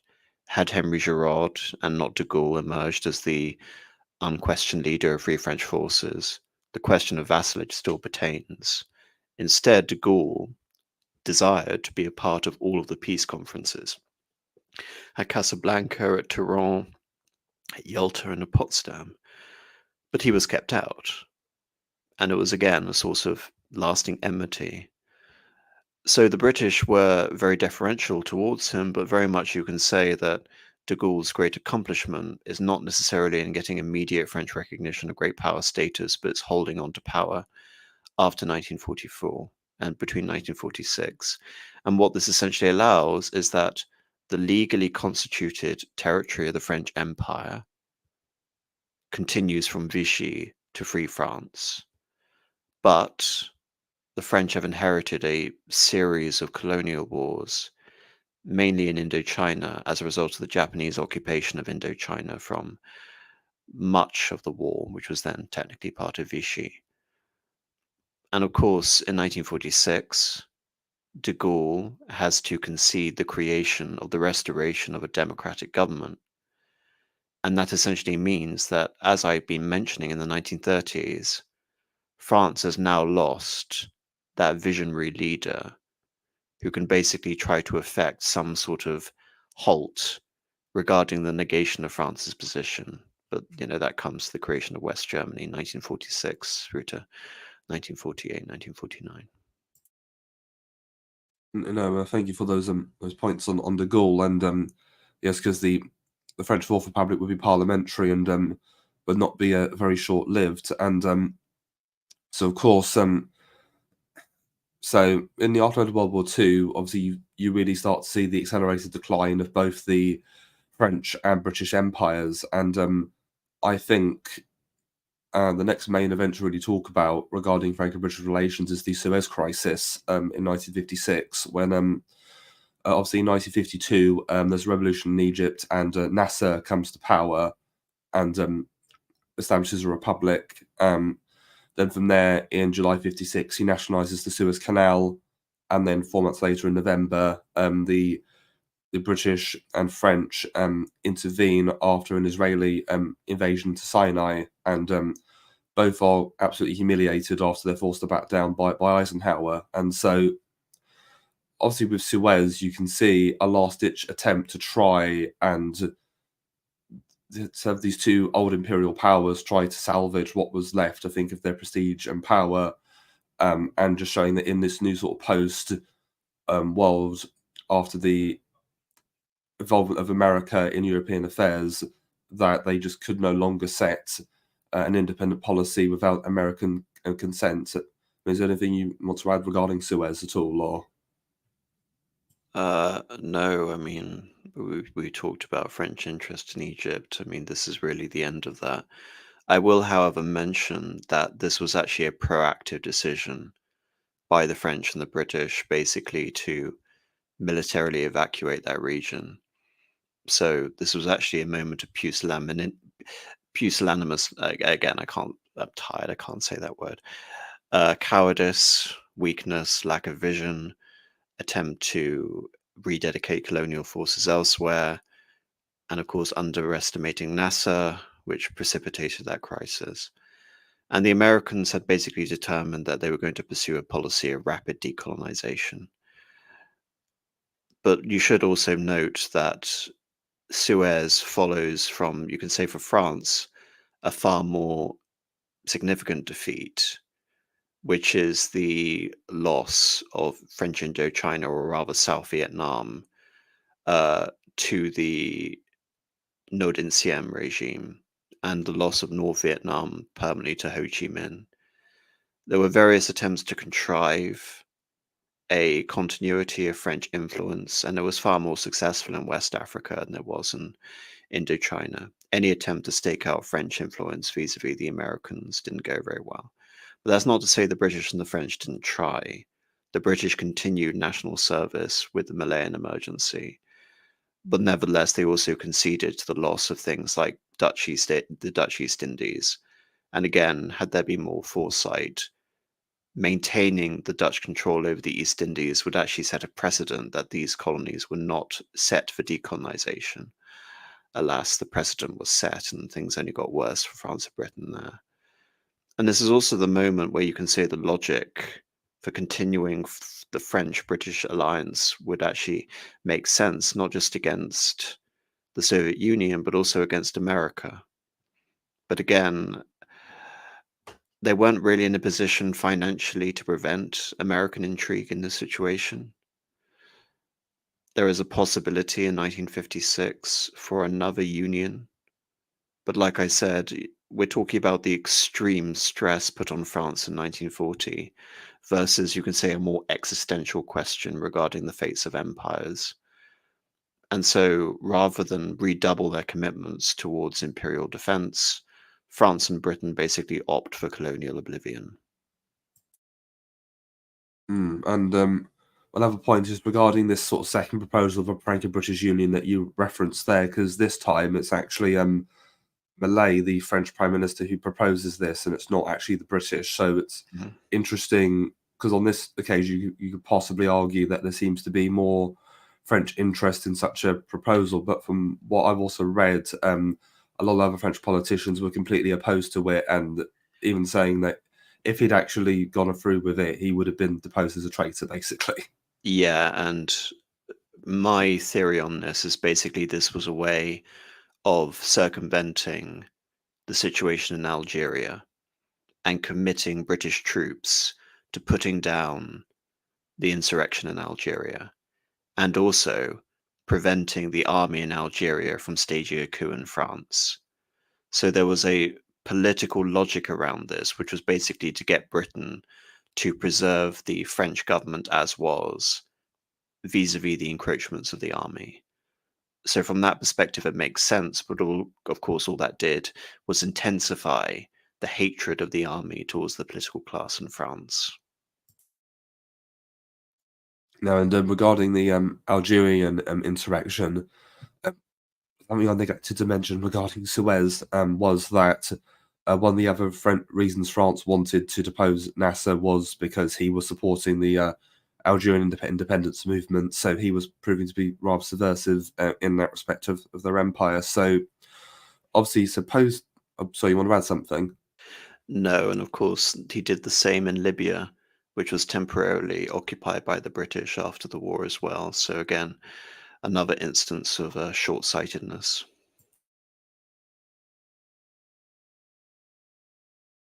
But again, Right. but again, the British and the French, rather the British they'd already empowered Nasser in a sense by giving the Egyptian government under what was it, King Farouk independence, only for him to almost be immediately deposed. They had already set the precedent rolling with Syria and Lebanon. They'd already conceded to the concession of Palestine and Israel in 1948. So had there been a serious attempt to actually, weirdly enough, maintain the Sykes-Picot Agreement, it's possible that this could have continued. But unlike in America, where you can say basically America's behind it all, this was actually a far more proactive decision in 1948, and indeed a proactive decision by Britain in 1945 to prevent the restoration of the French mandate in that region. So it's not just a simple question of the Americans screwing over the French and the British, it's also a question of them negating their own power and their potential to prop each other up during this situation. No, I agree with you. And as I've gone over in those streams I did with Prudentialist, ultimately, I think the ultimate failure of the British and French position in that region is their failure to cooperate and work together to their mutual advantage. And instead, they seemed more concerned with just undermining each other. And yeah, so we rather, as I mentioned before, a very dysfunctional and fractious relationship, which just goes to show that even when things were looking pretty dire for them, they still, I think, to some extent saw each other as rivals. Well, yeah, like I said at the beginning of this stream, this is actually just informative when regarding alliances, because I think it's a really rather childish assumption to believe that alliances are alliances in spirit rather than marriages of convenience, which they always are. All their alliances basically imposed, in which case they're not really alliances at all. And we can obviously think of one clear example of that. So Yeah, this should just be basically an extended lesson to look deeper when it comes to quote unquote allies. And like I said, there were various points where it may have suited the interests of France basically to give Britain the middle finger, Mm. which is why I But like de no, Gaulle so much. I mean, if anything, your lecture on him has forever meant I now have a much higher opinion of de Gaulle than I do of Churchill, and I never thought I would have that view a few years ago. So just goes to show how much you can learn when you look at actual proper history. But speaking of de Gaulle, obviously post Suez and the collapse of these empires, I think obviously de Gaulle comes in after the collapse of the Fourth Republic and as the president of the Fifth Republic. And looking at his relationship with Britain is interesting because obviously, very famously, he would veto Britain's entry into the EEC in the 60s. And so it's interesting because now you've got the collapse of the French and British colonial empires, and we mustn't forget that de Gaulle did um, acknowledge Algerian independence, which was obviously controversial with the French right, and you can almost see him, I think, trying to reorientate France towards Europe and having a productive relationship with West Germany and other European powers through the EEC. And by allowing Britain into the EEC, it would just allow Anglo-American subversion of the whole project before it had a chance to really get going. Just a couple of points regarding Algeria. Um, de Gaulle really couldn't have done anything else. And like I said, it's very easy to criticize de Gaulle for giving up Algeria. But like I said, what de Gaulle was able to achieve was to prevent a civil war in France. The only reason he was made president of the council with the authority to reshape a new constitution was because of the threat of civil war posed by the Algerian question. The greatness of de Gaulle lies in the fact that he was able to navigate the forces which could have led to civil war and ultimately prevent France from descending into anarchy. Rather, France emerged stronger and more united than ever. So France really didn't have a choice when it came to decolonization, whereas Britain did have a choice.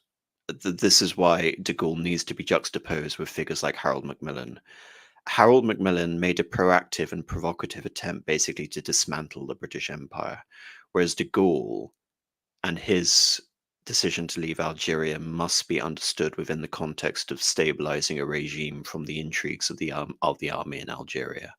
Basically, the army in Algeria was a sword aimed at the political system in France. That must be established.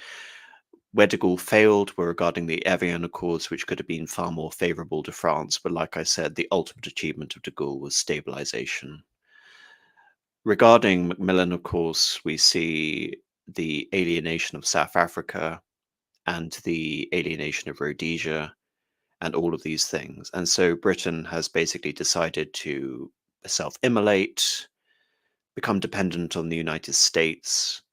And this is where de Gaulle really comes into his own because he understands that if Europe is to be essentially the bastion of French power into the future, he needs to limit Britain and America as factors in that and allow France to become relatively more powerful because France benefited really the most of all of the Western powers in a sense because they were able to achieve what they failed to do in World War One, which is basically allow for Germany to become definitively weaker through the creation of West Germany and East Germany, which couldn't be reconciled because of the communist Western split.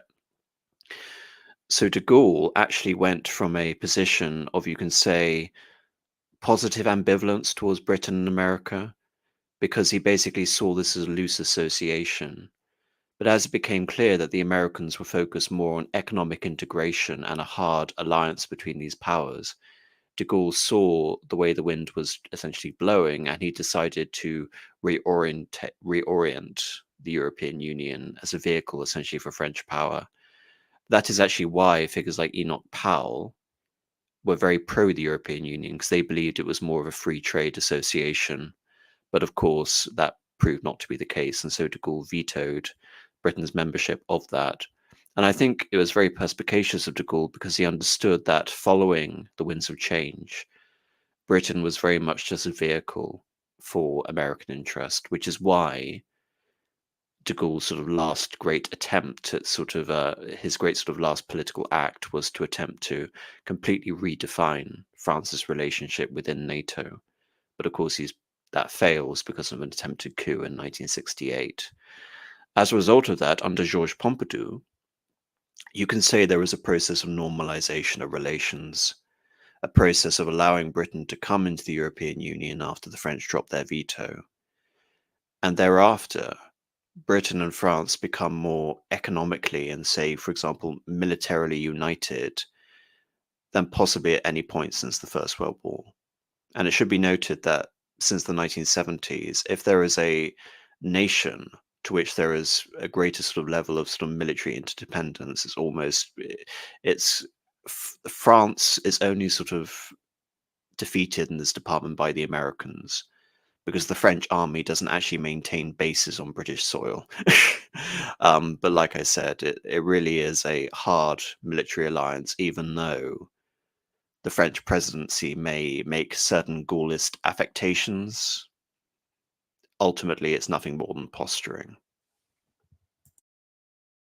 No, thank you, because and yeah, so obviously when we come in where both Britain and France are now members of the EEC, later the EU, obviously you've got these very good economic and diplomatic ties via NATO, and other than that, it's the smooth sailing up until you got to Brexit, really, where there was obviously a tensioning of the relations between Britain and these other European powers, and so, well, fundamentally, Well, when there are some points before then. One thing that France and Britain achieve, and you can say a rare moment vis-a-vis the United States, is that France and Britain do not get involved over Vietnam. You can say this is actually a crucial decision for France because, as you know, France had as much of an interest in propping up South Vietnam as the Americans did because it was their former colony, and they were responsible essentially for creating South Vietnam. But like I said, this is a rare moment of French-British neutrality vis-a-vis the Americans.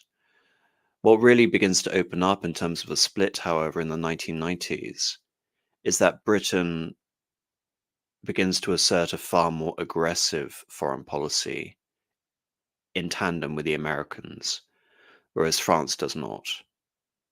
From the yes, NATO bombings of Serbia, we get to Iraq. And of course, France is significant in the fact that it does not contribute troops to the invasion of Iraq, which you can say is the biggest shock in terms of the overall sort of NATO commitment and indeed the legitimacy of the Iraq invasion. So it's not simply a matter of collaboration. There are significant rifts in the relationship before Brexit. and so yeah, I didn't mean to skip over that, so thank you for elaborating on that. And one I, thing I sh- I will should al- say, I should also point out that France by proxy is actually in many ways a stronger colonial partner than Britain.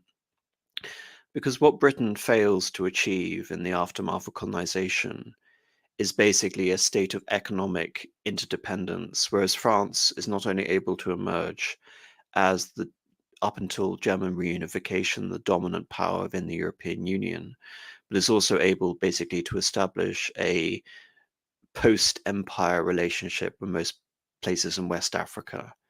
And it's really only now that that relationship has been seriously curtailed. Because you have to remember that until recently, when there was a Islamist insurrection in places like Mali, who were the ones putting it down? It was the French. So that again is a major point of contradistinction regarding the British and the French. The French are still interested in projecting power beyond to their former colonial spheres of influence, as opposed to America, where essentially it is Anglophone deference. no, thank you for that point of elaboration, and I've seen that that's an explanation for why recently Macron's been so hawkish over Ukraine, because essentially he blames the Russians for why the French influence in West Africa is cratering currently. Well, that's one possible solution. The other possible solution is actually France leading the peace drive, because that would actually stabilize the situation in the empire, because France could offer a quid pro quo. I know this isn't a relationship about France and Russia, but if France were the leading power in peace negotiations, basically, Putin could promise France to basically leave the third worldist movement alone. And basically, France can basically say, well, we'll withdraw military and economic support for Ukraine. But of course, France is a vassal now as much as Britain is, so it doesn't operate within this sophisticated sort of arena of realpolitik. But that's just a completely sort of tangential point. Mm. And so, because something I will say is, because thank you for bringing up Iraq and NATO there, because an observance I've sort of had really when looking at the relations in the wider West, in sort of across the 90s and early 2000s, up until even a couple of years ago, as I felt that there was a rift between, quote, the Anglosphere and the continental Europeans. So obviously you've got the British, Americans, and Australia, New Zealand, Canada, etc., and then all the other European countries. I felt there was a sort of a slow shift away from unity in towards possible rival factions on the global stage. And it's through flashpoints like the Iraq War, where France and even Germany did not want to go along with that.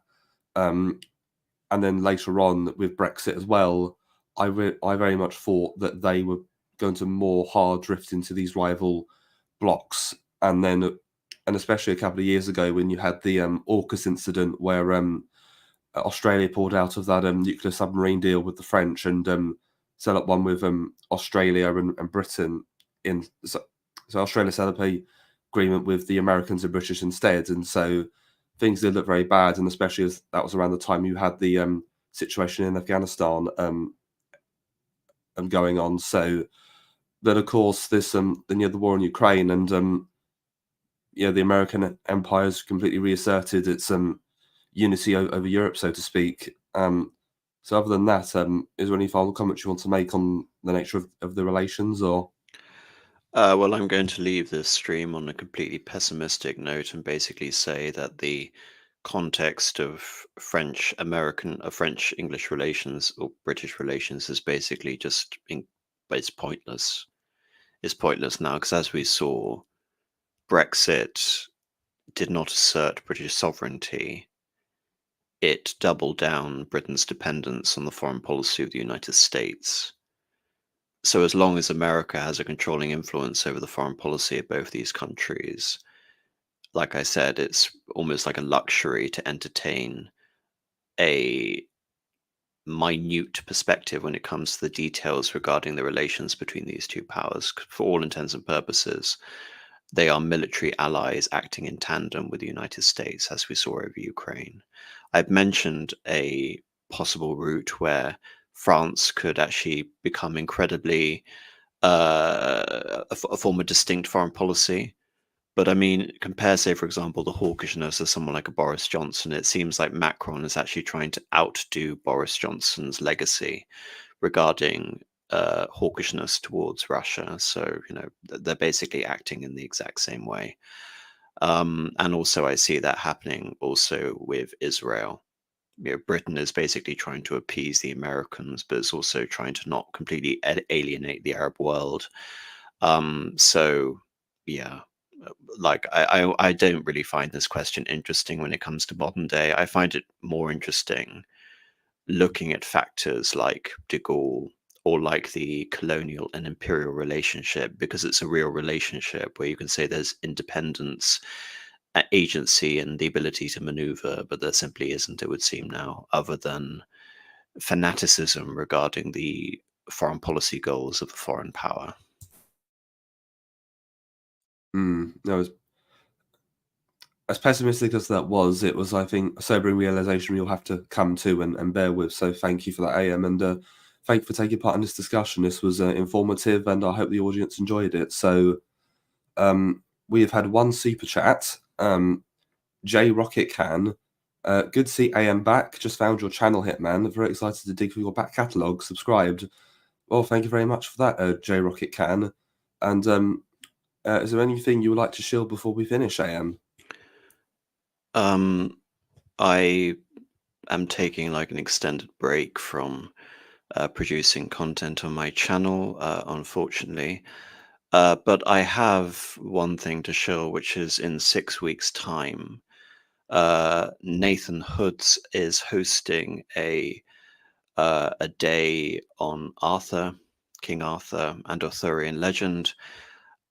I may be contributing to that. It's not clear necessarily right now, but my intention is that just before Arthur Day, I will be putting out a mythic history of the British Isles before the arrival of the Anglo-Saxons, and that will by extension include aspects of the Arthurian legend, but more in a sort of historicist perspective, as opposed to delving into the actual sort of qualifications of the myth. So there's that, and other than just checking out Arthur Day, there's really little else I can offer in terms of shilling, other than just thanking you for proposing this conversation and for having me on. Oh, thank you, and everybody subscribe to AM. He does wonderful content. In terms of this channel, I actually had an interview earlier on today with Liquid Swan on his channel, so if you're interested, you can give that a watch. Furthermore, in terms of my channel, I'm on a bit of a quiet period at the moment, but in the next couple of weeks, hopefully, I should be carrying on my series on the Chatham House version with my friend Hunger. We should be doing the next discussion on that, and I'll hopefully get back to recording the essays for that series as well. And I may also be having something coming out relating to the work of Arnold Toynbee, because I did do a video some months ago. So thank you everybody for watching, and good night.